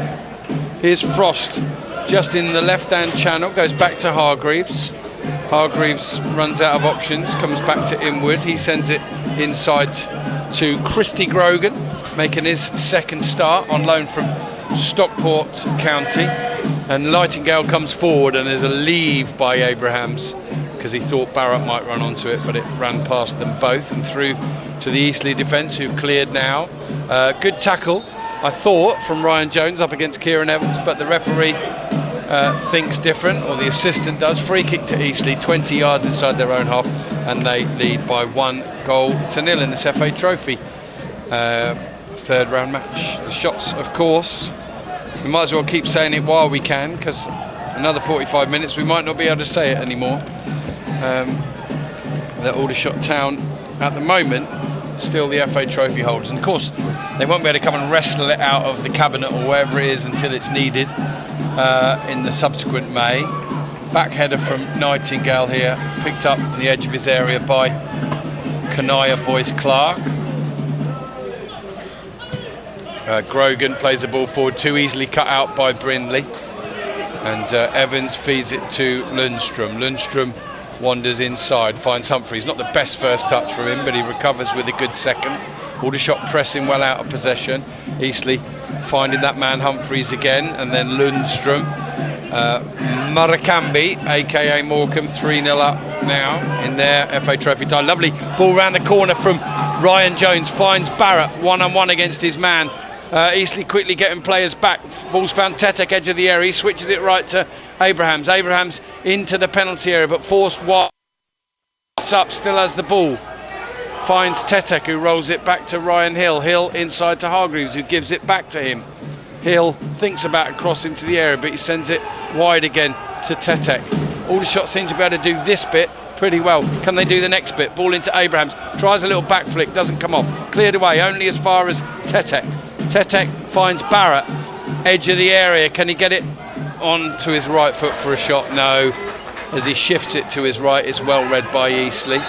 Eastleigh then coming away with the ball. It's played forward, and a pretty tame free kick from Hargreaves, but referee Harry Wager indicates totting up process and a yellow card for Cameron Hargreaves, who's the unlucky one to get that first yellow for me this afternoon. Brian, your thoughts? Well, very unlucky there. That was more of Cameron there giving a bit of a soldier charge there more than anything, and that's a very, in my opinion, poor decision by the referee. That wasn't it's a booking. just a classic, isn't it? We're into the second half now, so exactly the same foul that was nothing in the first half more than the foul is now given as a yellow. Hands on from Christy Grogan on the other 15, but a little bit of contact, but the sort that's clearly been allowed in the modern game. In my day that was a free kick, but not given. Rob, that was a push. That was a blatant push, and the ref didn't give it. So that was a worse foul than what we just saw with Cameron. Yeah, and it not even given. Here's Harvey Saunders, ball in to the feet of Aaron Blair, right to Brindley. Brindley sends it in. Really good flicked header from Christy Grogan, just to divert it away from danger. And although the shots have conceded, although they're trailing, he has probably been the pick, excuse me, of that back line today. Yeah, he saved us a few times. Particularly his reading of the game at the back. I mean, he wasn't reading much there, but he certainly got his head on it and flicked it all over to go off for a throw at the other side of the pitch. Throw in to Eastleigh, level with the edge of the penalty area, and Kieran Evans is found rather too easily from that throw, and he tries a dipping volley which is just wide. The first chance of real note in the second half, and it remains Eastleigh 1, Shots nil. Dangerous opportunity there. Well, the Shots fans are in full voice there, waking up the few at the other end, the Eastleigh fans. Aldershot looking to play out from the back on this occasion, and here comes Grogan bombing forward, and ball played out to the left. Appeals of offside by Eastleigh, nothing given by the officials, so they just will restart with a throw. And we are 6.5 minutes into the second half here at the Silver Lake. Eastleigh 1, Shots nil. Eastleigh take the throw inside to Evans. Rochdale have taken the lead away at Leamington. Here the ball's played off a Shots player, but Ryan Jones has drifted into a good position. Boyce Clark comes out of his area and has to put his foot through it. It's going to land down somewhere near the halfway line, and players from both sides leave it, and to the point that Evans can actually control it with his foot rather than his head.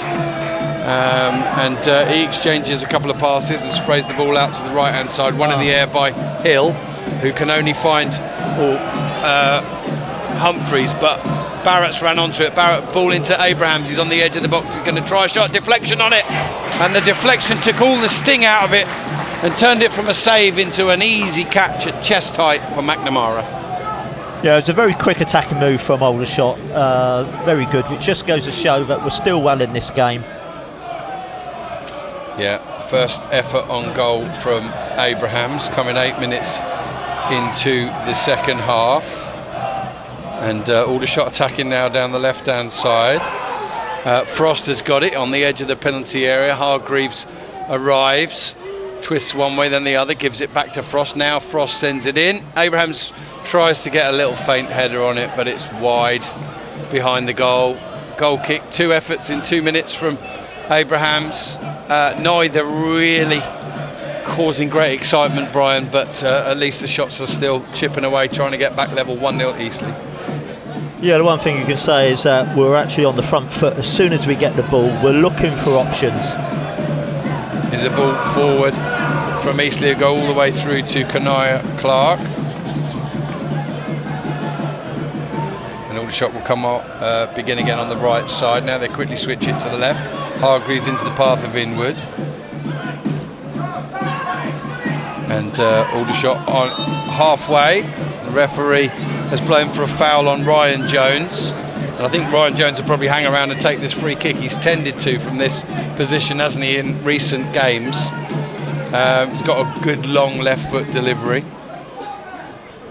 Yeah, no need for Eureka to turn around and foul Ryan Jones in that position. No need whatsoever. Bath City level at Dorking. Sorry, Brian. Ryan Jones sends in the free kick. Good delivery.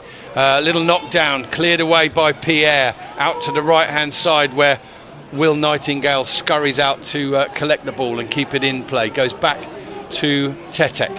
Tetek lay off to Barrett, give and go. Trying to get into a space to receive the ball back. Barrett ends up coming centrally and going back to Hill. Hill,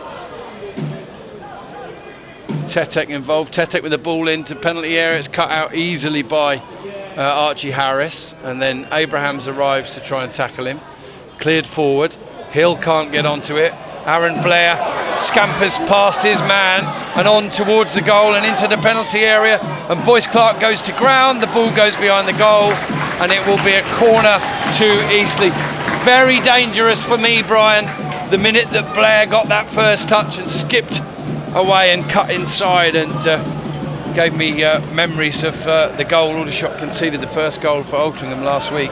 Yeah, but what was good there, we had 3 players chasing back, harrying him all the way into the box. Not one of the players brought him to ground, and it gave the chance for the goalkeeper to assess the situation. He came out to his right, and he closed the angle down, and he dropped down to actually smother the shot that was goalward bound out for a corner.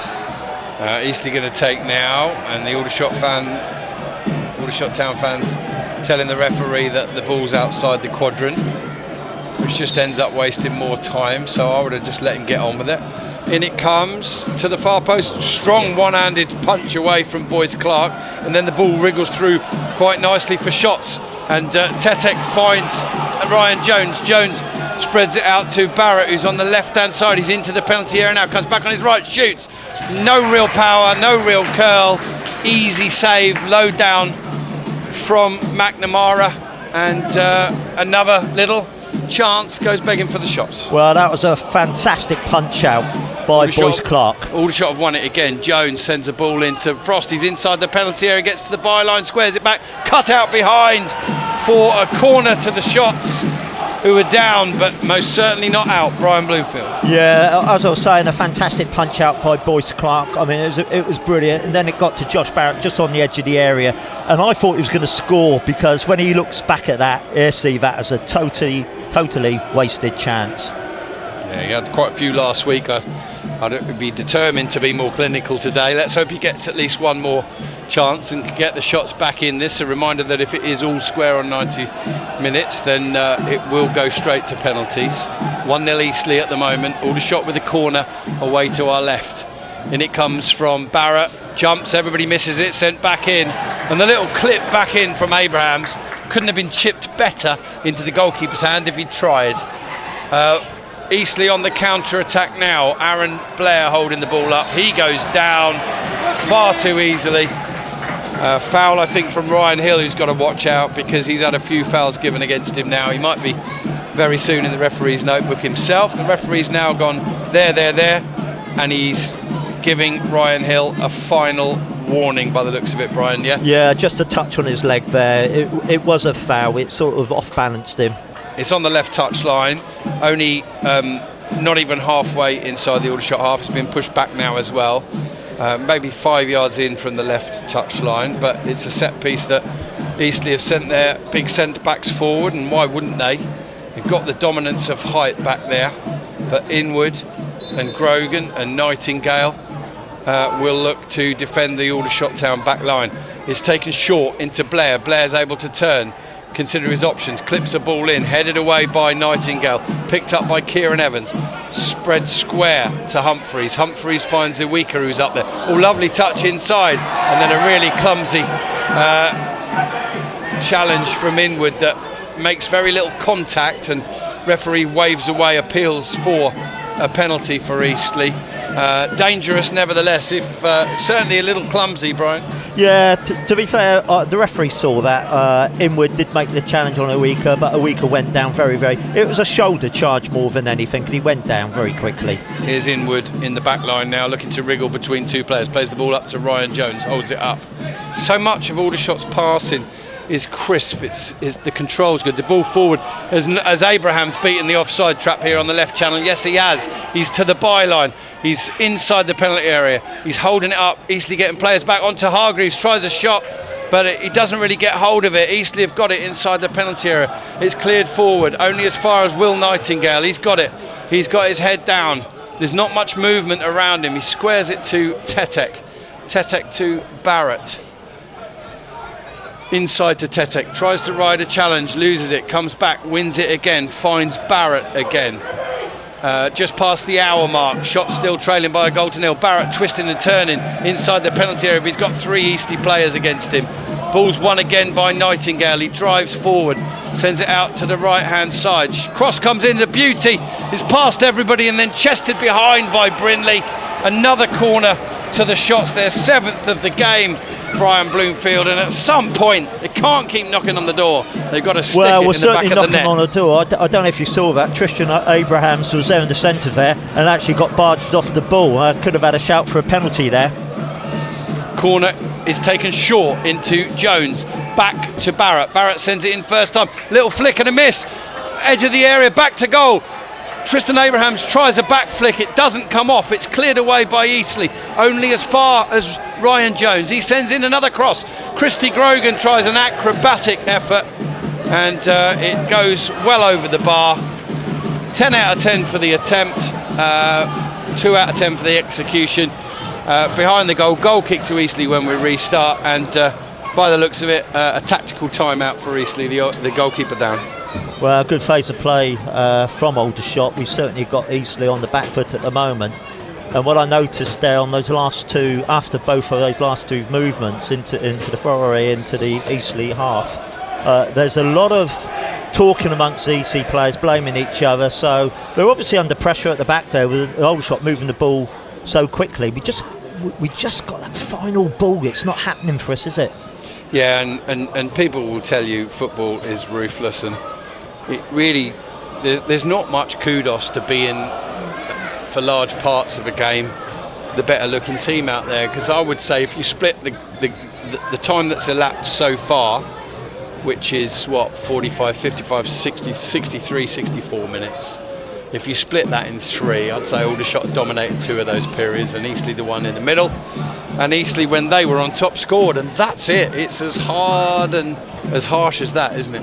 Well, it is, and I think we've certainly deserved enough to be drawn this game, but it's about goals, and to be fair, Eastleigh have got the one crack of a goal and we haven't. Well, surprise, surprise, the Eastleigh goalkeeper's sprung up and he's absolutely fine. A little period there where the shots were definitely on top, and maybe the manager of Eastleigh just wanted to get a word out to his team. Quite what that was, I don't know, but McNamara is absolutely fine, kicks up towards halfway, the knockdown falls nicely at the feet of Ryan Hill. Hill finds Grogan, who shows he's as comfortable on his left foot as his right, and finds Frost. Frost sends the ball inside to Abrahams. Abrahams gives it back to him. Frost looks for Hargreaves but can't find him, and Eastleigh retrieve possession. Evans goes back to Pierre across to Lundstrom, I beg your pardon, Archie Harris, and back through the goalkeeper to Iwika. Now Kieran Evans picks the ball up and plays it up to Aaron Blair. Another clumsy foul by Sam Inwood on Aaron Blair. Eastleigh take the free kick quickly out to the left-hand side where the ball's picked up by Vokins. Ryan Hill has intercepted that and put it into touch.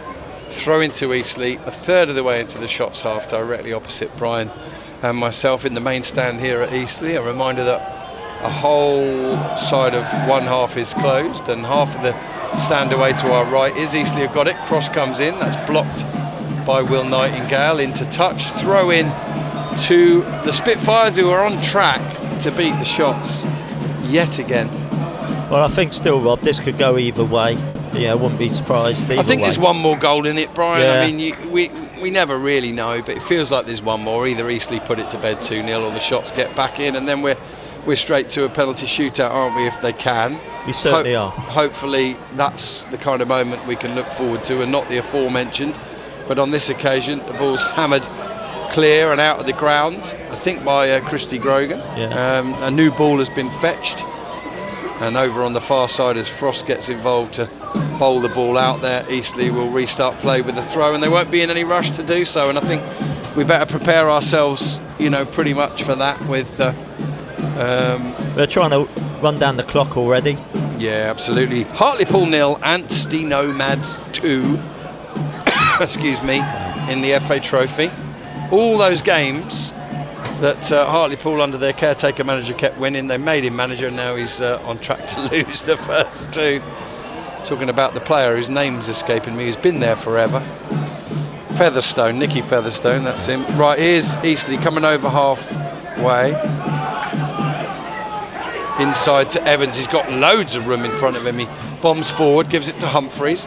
Humphreys turns away from trouble. It's in the form of Tyler Frost. Finds Brindley. Humphreys tries a shot from distance.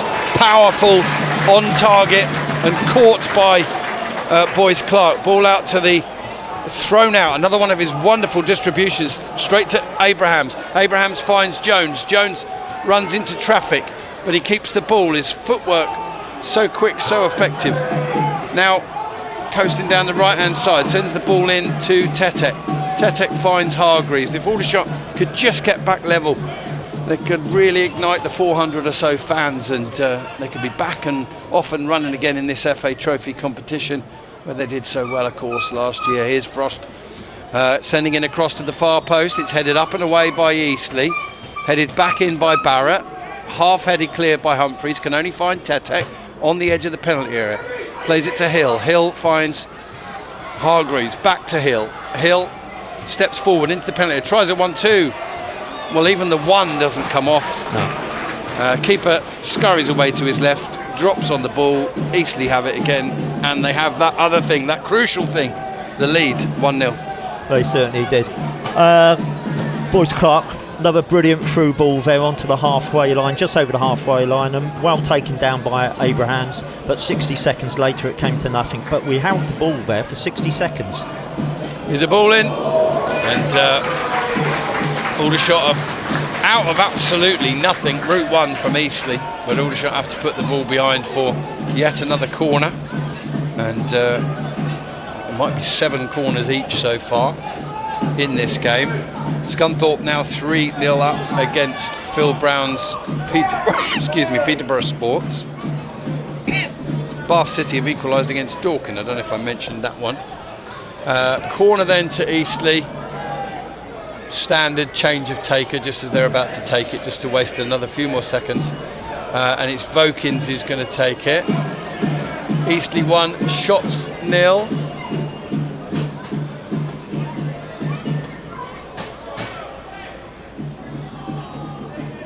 Vokins takes 6 deep breaths and then eventually sends it into the far post. It's jumped and caught by Boyce Clark, and then delaying the restart, is penalised with a foul, but no yellow card for Eastleigh.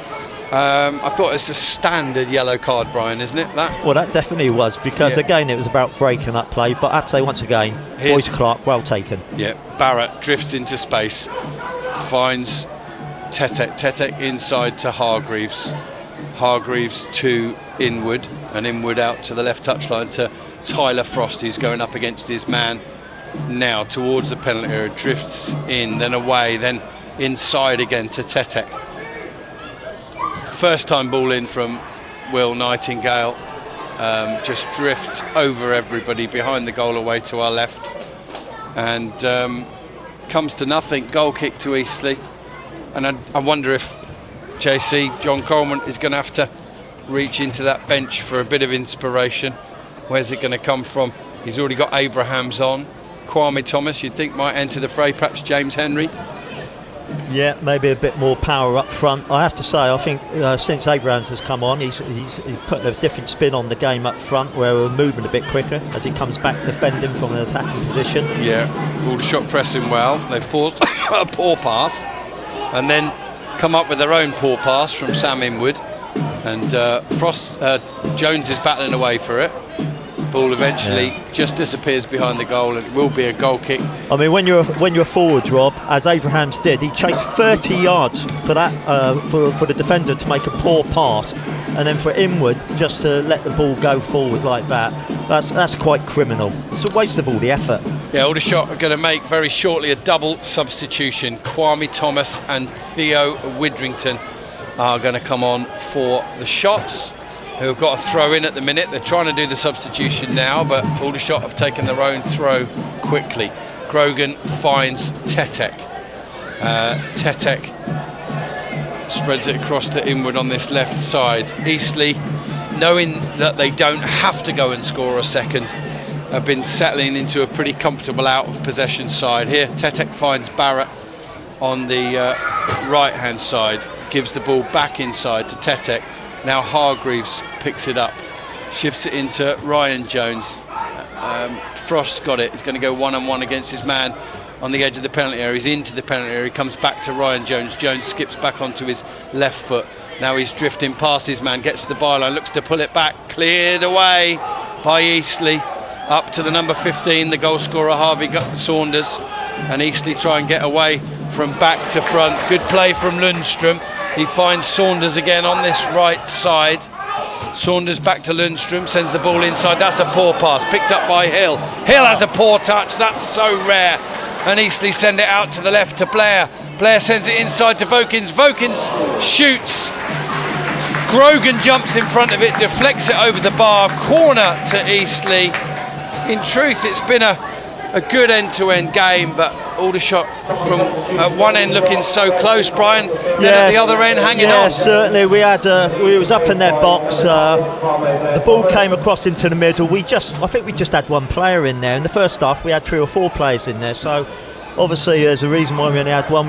Here comes the subs, Rob. Yeah, and I must admit, I'm really surprised. Ryan Jones going off, Theo Widrington coming on. I think it's going to be a change of shape here. We'll see if we can work out what it is in due course. That's Thomas on. So Kwame Thomas has come on for Ryan Jones, and Theo Widrington is also coming on. And nobody seems to know what number is coming off, even though it really shouldn't be that difficult. It's Cameron Hargreaves, who's on a booking, who's coming off. So Widrington straight into the centre for Hargreaves, and then Aldershot, I think, are going 2 up top now with Kwame Thomas and Abrahams. Yeah, I can see why Hargreaves is coming off. He was tiring as well. Yeah, and he's on the yellow card, and you've always got to be a little bit careful with that. But Eastleigh have got themselves a corner, and one more strike from them, and this one will be pretty much done. However, the Shots equally are just a goal strike away from taking this to a penalty shootout.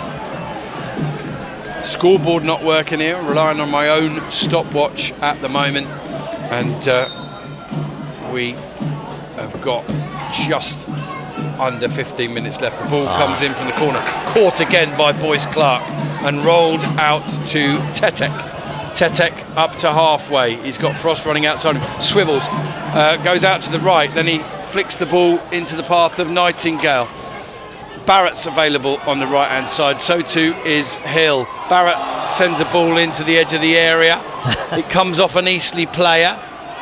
And Barrett claims handball. Meanwhile, the ball is behind the goal, and the Shots will have another corner. And I think it's 8 corners each, Brian. But crucially, 1-0. Eastleigh lead, and the Shots, if they're going to come back into this, they're going to do so pretty late on again. They certainly are. Looks like Theo Widrington is going to send in the corner, headed away by Lundstrom. Andy will find Blair. Blair gives it back to Lundstrom. Off the ball and a little bit late. Ryan Hill has fouled Aaron Blair, so we know what that means, Brian. A yellow card for the Shots skipper, who was given a clear last warning by referee Harry Wager some 5 or 10 minutes ago. Yeah, I think he just wanted to stop the run of play there.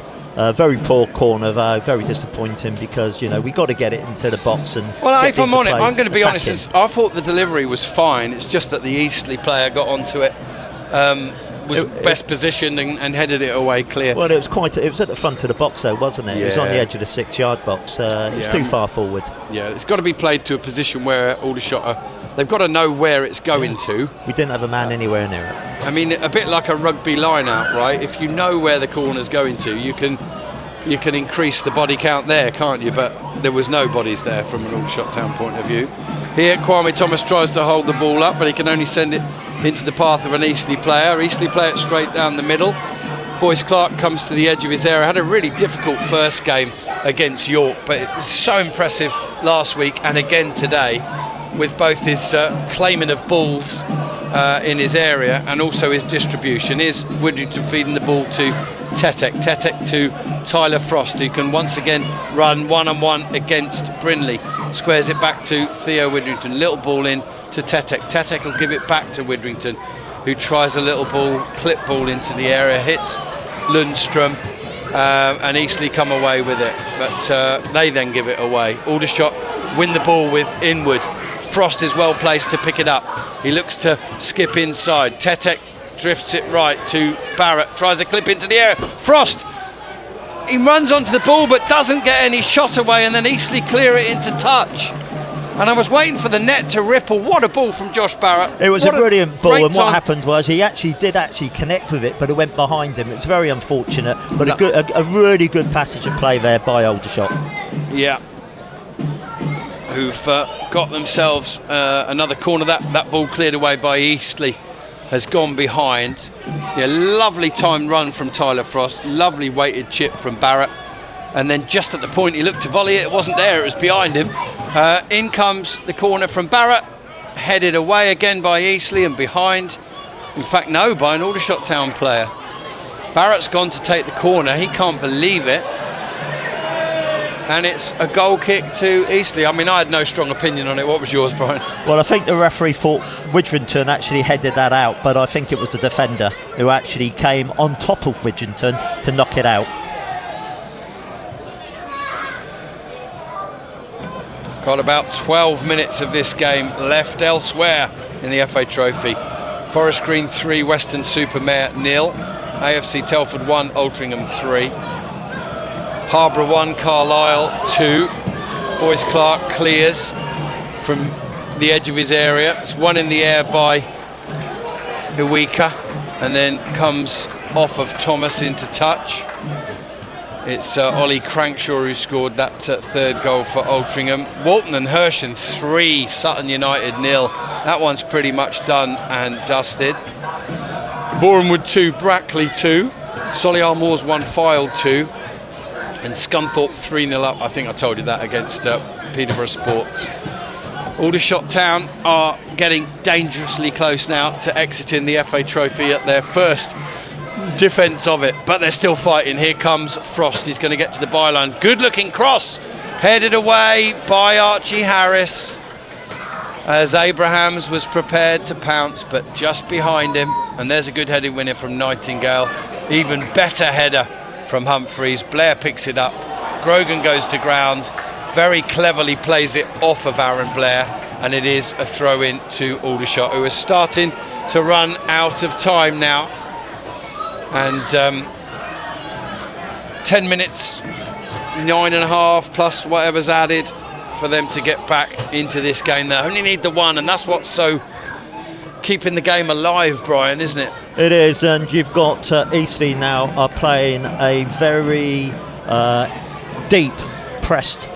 Ball over the top. Abraham's looking to run onto it, but he's just not quite there, and the keeper snaffles it. And it's another nearly moment for the nearly team, Brian. Yeah, well, Eastleigh have gone 5 and then 3 at the back when we're attacking. It's very open. I mean, it's so open. Lovely ball out to the left side for Eastleigh to bomb onto.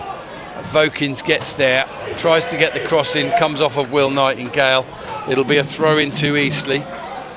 And Borehamwood 2, Brackley 3, and Solihull Moors 2, Fylde 2, and Walton and Hersham 4, Sutton United 0.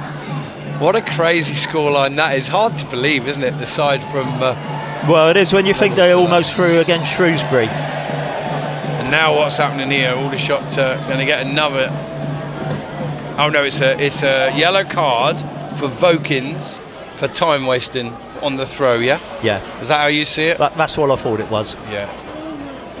I'm glad it wasn't a yellow card. And he's still there 15 seconds later. Yeah. Scunthorpe 4, Peterborough Sports 0.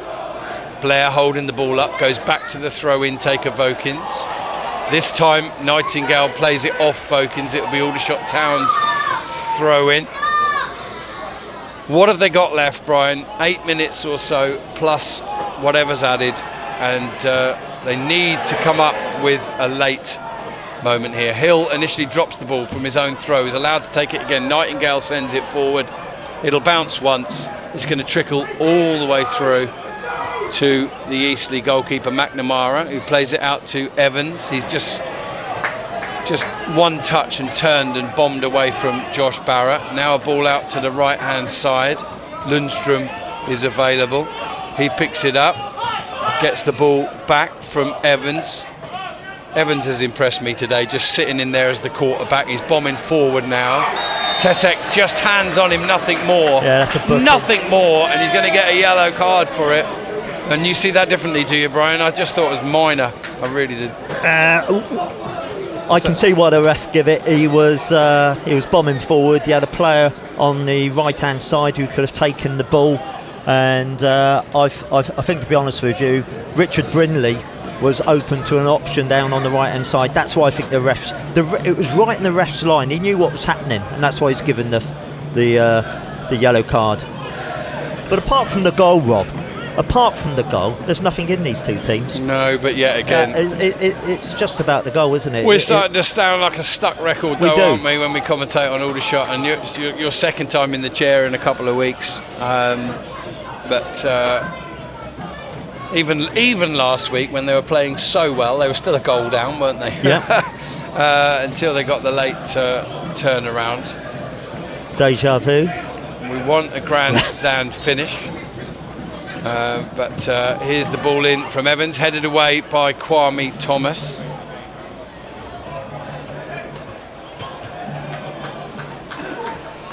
And the ball's eventually in touch over on the far side. Tamworth 1, Boston 1. That one also looking like one or two of the other scorelines we've just read out that have gone level, like it might go to penalties. Can Aldershot do the same? Eastleigh are into the penalty area. Shot comes in, it's saved anyway by Boyce Clark. The flag comes to Aldershot's rescue as well. And Aldershot take it quickly, but the ball is still on the move. So they've got to go back to Boyce Clark. And the clock ticks on. Again he's saying, oh no, this substitution. Double substitution. And it's Angel Warrea and Paul McCallum coming on for Eastleigh, and Henry coming on for Christy Grogan, is it? For the shots. A last throw of the dice. They're going to go probably like they did last week, Brian. I think they're going to go to 2 centre-backs and 2 wing-backs. Yeah, I just want to go back to what Boyce Clark did. Boyce Clark did not know that was offside, and he pulled off a brilliant save with his feet. Yep, fair play to him. He's had a good game. And Eastleigh, not surprisingly, a little bit of confusion about who's coming on and who's coming off. Josh Lundstrom is coming off. He's going to be replaced by Angel Waraya.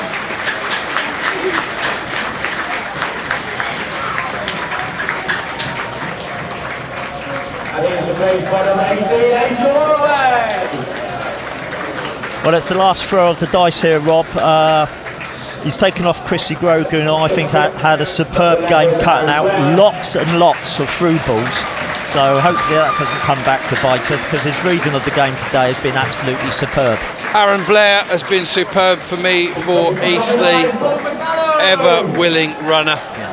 And obviously Paul McCallum coming on.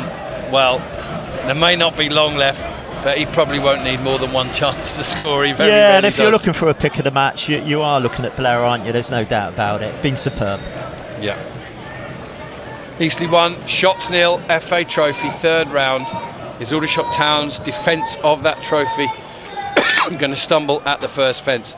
Here's Tetek heading the ball into the path of Barrett. Back to Tetek. He's into the area, gives the ball back to Henry, and then shot comes in, and as he shoots Barrett, he's gone down, and he thinks he's been fouled. Referee having none of it. To be fair, his teammates not appealing that loud either, but the shot did seem strangely off target, Brian, didn't it? I thought there was a connection from the side, but wow, who knows? Wealdstone 2, Cheshunt 1, Southend 4, Truro 0. And Shots youngster Mason Obeng has now scored a hat-trick against Sutton United in that Walton and Hersham game. Here Eastleigh clear their lines. Inwood sends it back. He can only find Brinley. Brinley plays it inside to McCallum. McCallum is offside, and we're into the final 4 minutes or so tops here, and Aldershot are in desperate need of something from someone.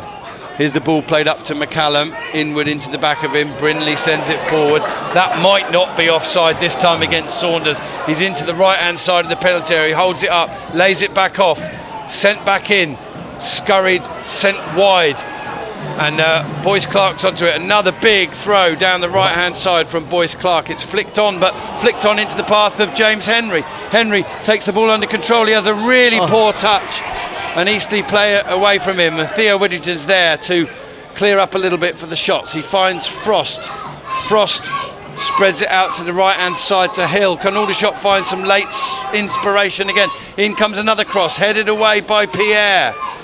Half clear, up to McCallum. He's just holding it up, cushioned pass. Oh, lovely riding of the tackle from Saunders. Carries on his run into the area, and he shoots underneath Boyce Clark, and Harvey Saunders has doubled the lead for Eastleigh in the dying minutes, and the shots are heading out of the FA Trophy. Eastleigh 2, Aldershot Town 0. Well, two very bad mistakes there, Rob, in middle of the pitch. Henry, first of all, gave the ball away, and then really a non-challenge just inside the Eastleigh half allowed them to push forward. Again, two well taken goals. Give credit to Eastleigh. They've put two good shots away. Yeah, he bombed forward. Good credit to Paul McCallum for the hold-up play. He just threaded him in, and Saunders rode the challenge.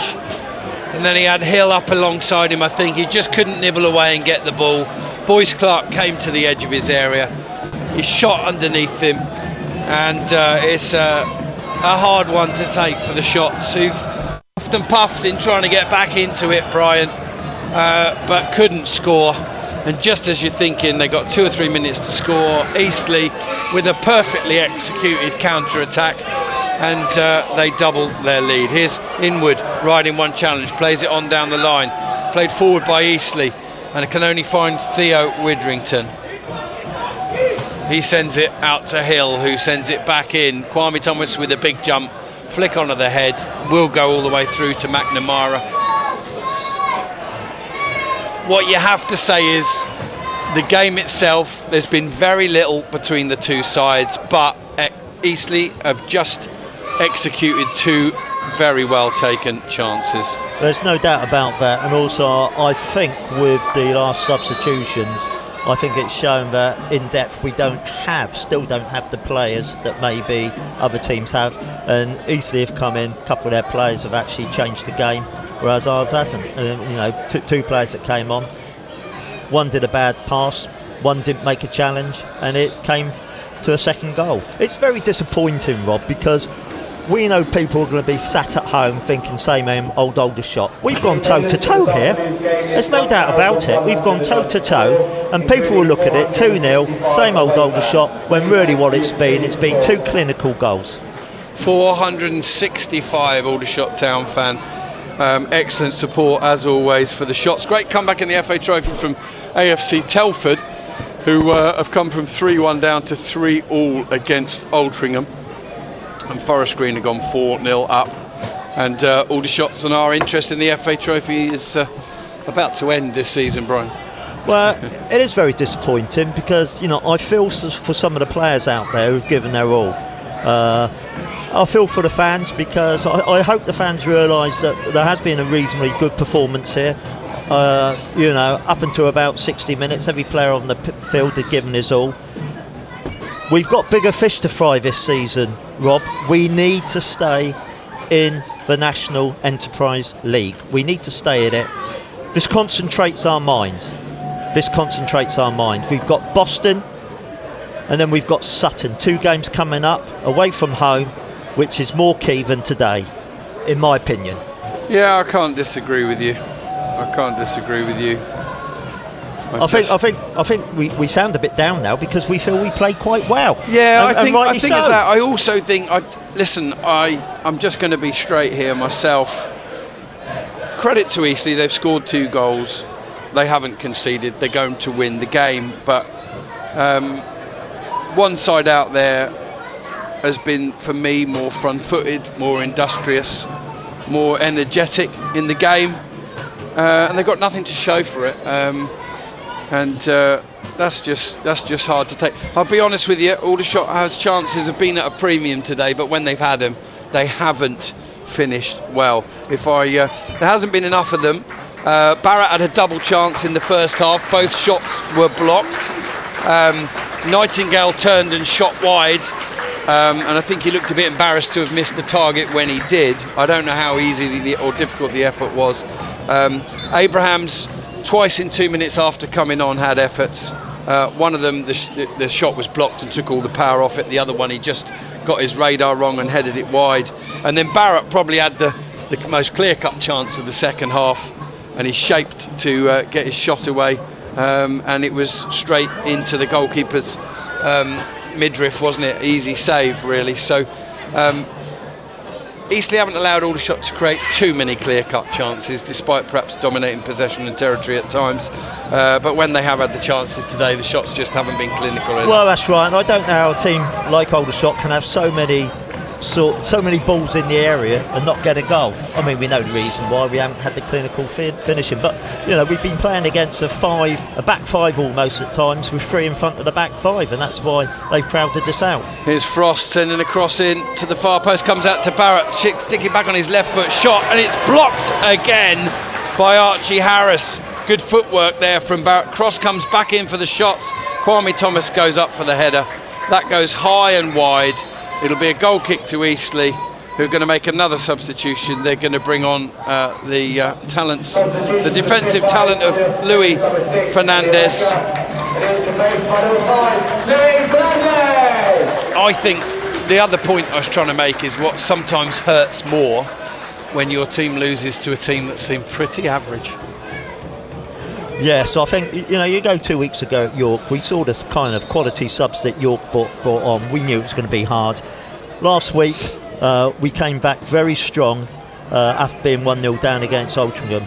Today, I feel the team that started was going toe-to-toe, but unfortunately, I think the subs... There's a foul by Inwood, who's going to get a yellow card now. Sorry, Brian. Yeah, I was going to say that the subs that have been brought on really have disrupted our sort of play. In particular, the movement in the middle of the pitch hasn't been there for the last sort of 15 minutes. obviously we've gone for the height up front, but it hasn't worked. Well, I don't think there's any doubt about the man of the match, really. Aaron Breyer was very, very impressive, but it's Harvey Saunders who has really shown the greatest quality in this match by 2 wonderful finishes. Yeah, and full credit to him for that. A couple of messages come. Sutton have got a consolation goal at Walton Hersham. Woking have beaten Totton by 2-0. FC Halifax Town are 4-0 up against FC of Manchester. And Aldershot play the ball forward with Inwood. Trickles loose, clear again, and then Eastleigh hammer it into touch just as the goalkeeper couldn't get. Gary Michael D says we badly need that centre forward.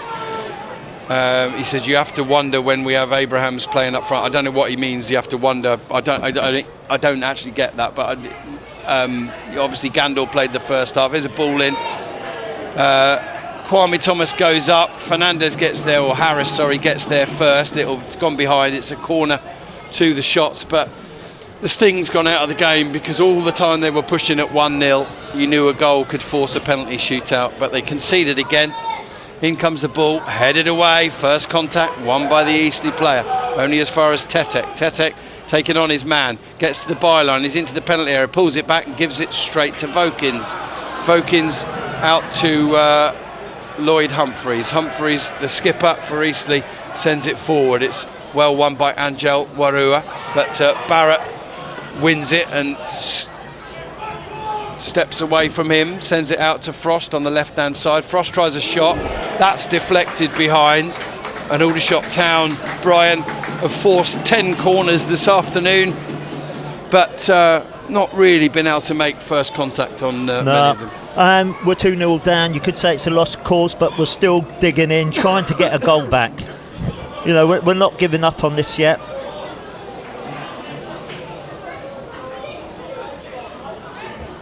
Remind me what the added time was. I can't remember seeing the board. No, I haven't seen the board, no. My apologies, listeners. In comes the corner from the Shots fans. It's flicked on by an Eastleigh player again. Picked up by Tetek on the far side. He's into the penalty area, driving forward, sends it in. Half clear, and then it's forced over the line. And Aldershot Town have scored. I'm not sure if it was James Henry or Sam Inwood that poked it over the line. But oh, the irony, now that they were 2 goals down, they've found a goal. Yeah, and I was just thinking when Kwame Thomas, I was just thinking when that ball came in, there was 10 players in the box, easily defending a 2-0 lead. That's how hard it's been the last 10-15 minutes. They're just defended in numbers. Well, my apologies if it is Kwame Thomas. It was a pretty crowded penalty area and it was forced over the line from close range. But Shots find themselves with... Can you see if you can find out what the added time was, Brian, please? Ball's played down the middle. Kwame Thomas looks to flick it on. Barrett sends it out to the left. Eastleigh 2, Shots 1. Frost running at the edge of the penalty area, looks to square it over. Headed away again by Eastleigh. Frost galloping onto the clearance. He's going to send it back in to the far post. It's over everybody. Behind the goal away to our left. And you can tell us how much was on the added time, Brian? No? Oh. Okay. I thought you'd found out. No, you didn't know. That guy must have announced it. I didn't see. Oh, right, okay. It's not even been announced in... I wasn't told. Even the PA announcer here has not been told or seen what the added time is. So we could be right at the end of it now. We could have a minute or 2 left. I'm apologising for information that I couldn't possibly have had. There was a problem earlier with the board, if you remember. Okay, flicked on by McCallum, one in the air by Nightingale, flicked on by Inwood, headed back by Evans, headed out again by Nightingale, picked up by Henry. Henry finds Frost. Frost squares it across just inside his own half to Will Nightingale. Shot still won't give this up. Tetek's going to send a ball in to the edge of the final area. It's flicked on, picked up by Barrett. Twamis. Oh, Abrahams shot over. Open goal, he's put it over. 8 yards, the keeper was off his line. I think you'd call that an open goal, and he's lifted it up and over the bar. Golden opportunity for Aldershot Town to take this game to penalties, spurned by Abrahams. Brian. Just in fact, it was closer. I think that was just on the 6-yard box, maybe inside. Oh, that was so hard to miss, and he stuck it straight over. Oh, that's gut-wrenching. That hurts. That really does hurt, doesn't it? I think that's basically it now. Referee's looking at his watch. Referee is looking at his watch. Froster's got it. He's on halfway. It's cleared up in the air. Henry cushions a header back for Aldershot, but it can only find McCallum, who sends it forward. Then there's a foul. Free kick to Aldershot. They're going to get one last chance here to send a ball in to the area. In fact, they're not even going to hang around.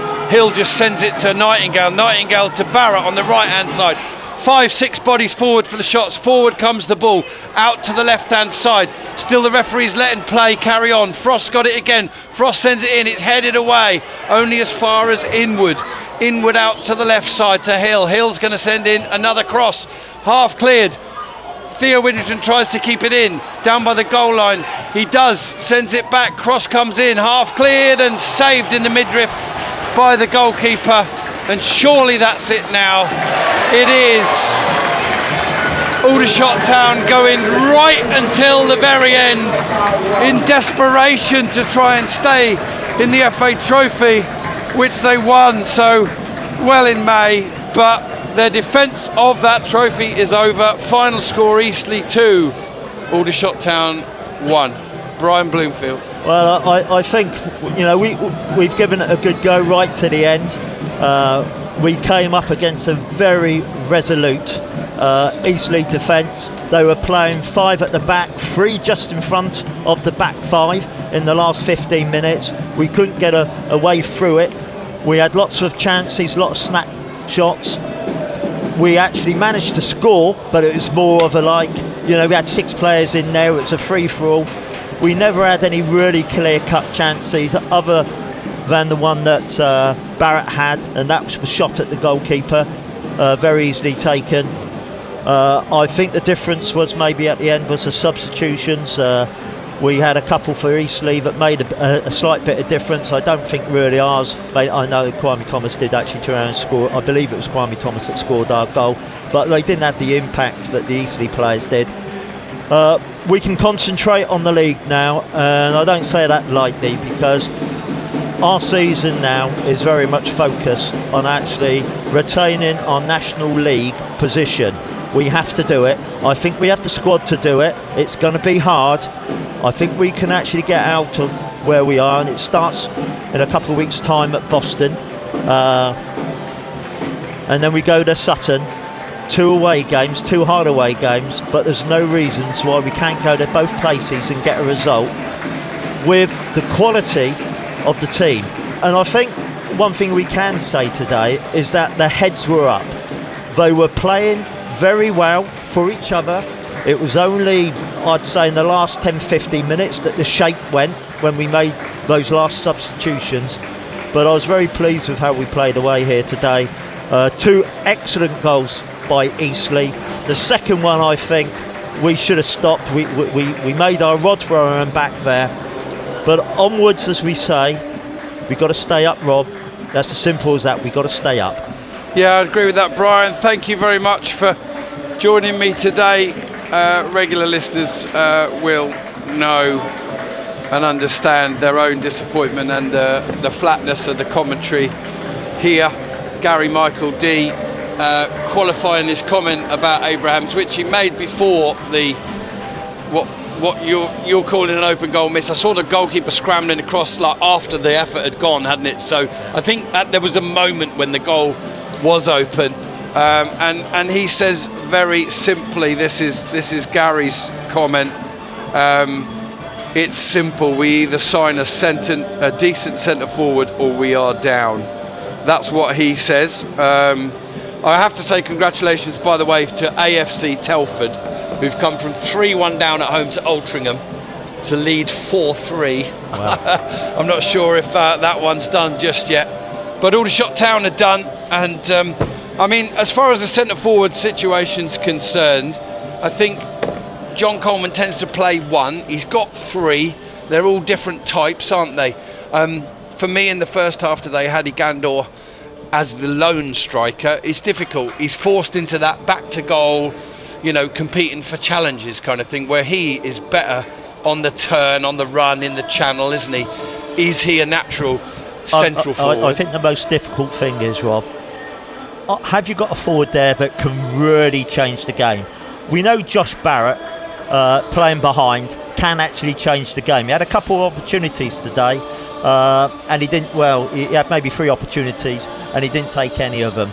But we don't have a forward there that you think can turn the game. And you know, you go back in the day, in the early days when this club now, and I'm talking about post '92, when you had Mark Butler could turn the game, then you had Gary Abbott, and then later on you had various other players that could turn the game. We don't have that. We don't have that centre forward that, you know, if he gets a chance, he's going to put it away. You know, and they cost money. What you have to look at, and how I would be looking at it with the manager now, with John Coleman, if I was a director there, I would be saying to John, who can you get in? How much is it going to cost? Is he injury free? What kind of a player is he? Because you need someone who can play it on the ground but has the bulk as well. You need both. You need bulk, and you need someone who's going to be able to put the ball in the back of the net. And you need then to look at the numbers and say, if it's, let's just say it's 1,500 quid a week, you've got maybe 20 weeks left, you're looking at 30 grand. Is that worth our survival? It's a risk, but I'd certainly take that risk as a director. They may have someone due to come in, who knows, I don't know. Certainly, I think in the game, when we brought our 2 subs on late on, we saw a transition in the middle where we weren't gaining control. Now, the manager's going to see that, and he's going to make his mind up about certain things, and I don't think he can actually bring certain players on later on now. Well, you know, the sword of Damocles has got to come down. We've got to say, right, that player's not fit for the team or whatever, and we've got to really focus on making sure that we can eke out 1-0. Because I think if we kept certain players on, notwithstanding the fact that players were on yellow cards, I think we could have still gone ahead and got a draw out of this. I do believe that, by taking control of that midfield. We lost control of it, and I think that was our downfall in the end. But don't take anything away from Eastleigh. Rob, we said it, 2 brilliant goals. Can I just mention one other thing as well? Yeah. I thought Chrissy Grogan on the pitch was maybe the player for Aldershot today. The man of the match, yeah. He was absolutely unbelievable. No, he was really good. He was really good. His reading of the game is exceptional. I think Boyce Clark as well, exceptionally good in goal. And that's what I was going to say. In everything he did, not that many saves, but yeah. I think that Boyce Clark could be the key to us staying up. And the reason I say that is because when you've got a goalkeeper at the back who is so confident in himself, that breeds confidence in front of you. And there's no doubt that you had Grogan, Nightingale and Inwood very confident, knowing that the goalkeeper was always going to be there when they were, you know, turning around and running back to their goal. And if I was going to give the man of the match today, you know, it's going to be a hard choice between Grogan and Boyce Clark, but both played exceptionally well, Rob. Excellent, thank you, Brian. Excellent in your guest summarising again today. So Brian, I'm sure, will join us again in the second half of the season. But it's sad news today for the Shots. They battled hard yet again, but lost by the odd goal yet again. 2-1 to Eastleigh this afternoon. They'll have no midweek game, and they'll go again away to Boston next Saturday. A reminder that it is a lunchtime kickoff, 12:30 I think, but double check that. And we'll speak to you again from then, myself and Julian Walters, all being well. Look out for post-match from today with John Coleman at some point later on BBC Surrey Sport. Until then, thank you, Brian. Thank you very much, Rob. Really enjoyed it. Thank you. And thank you for listening wherever you have around the country and around the world. Final scoreline in the FA Trophy. The Shots defence is over. Eastleigh 2, Shots 1.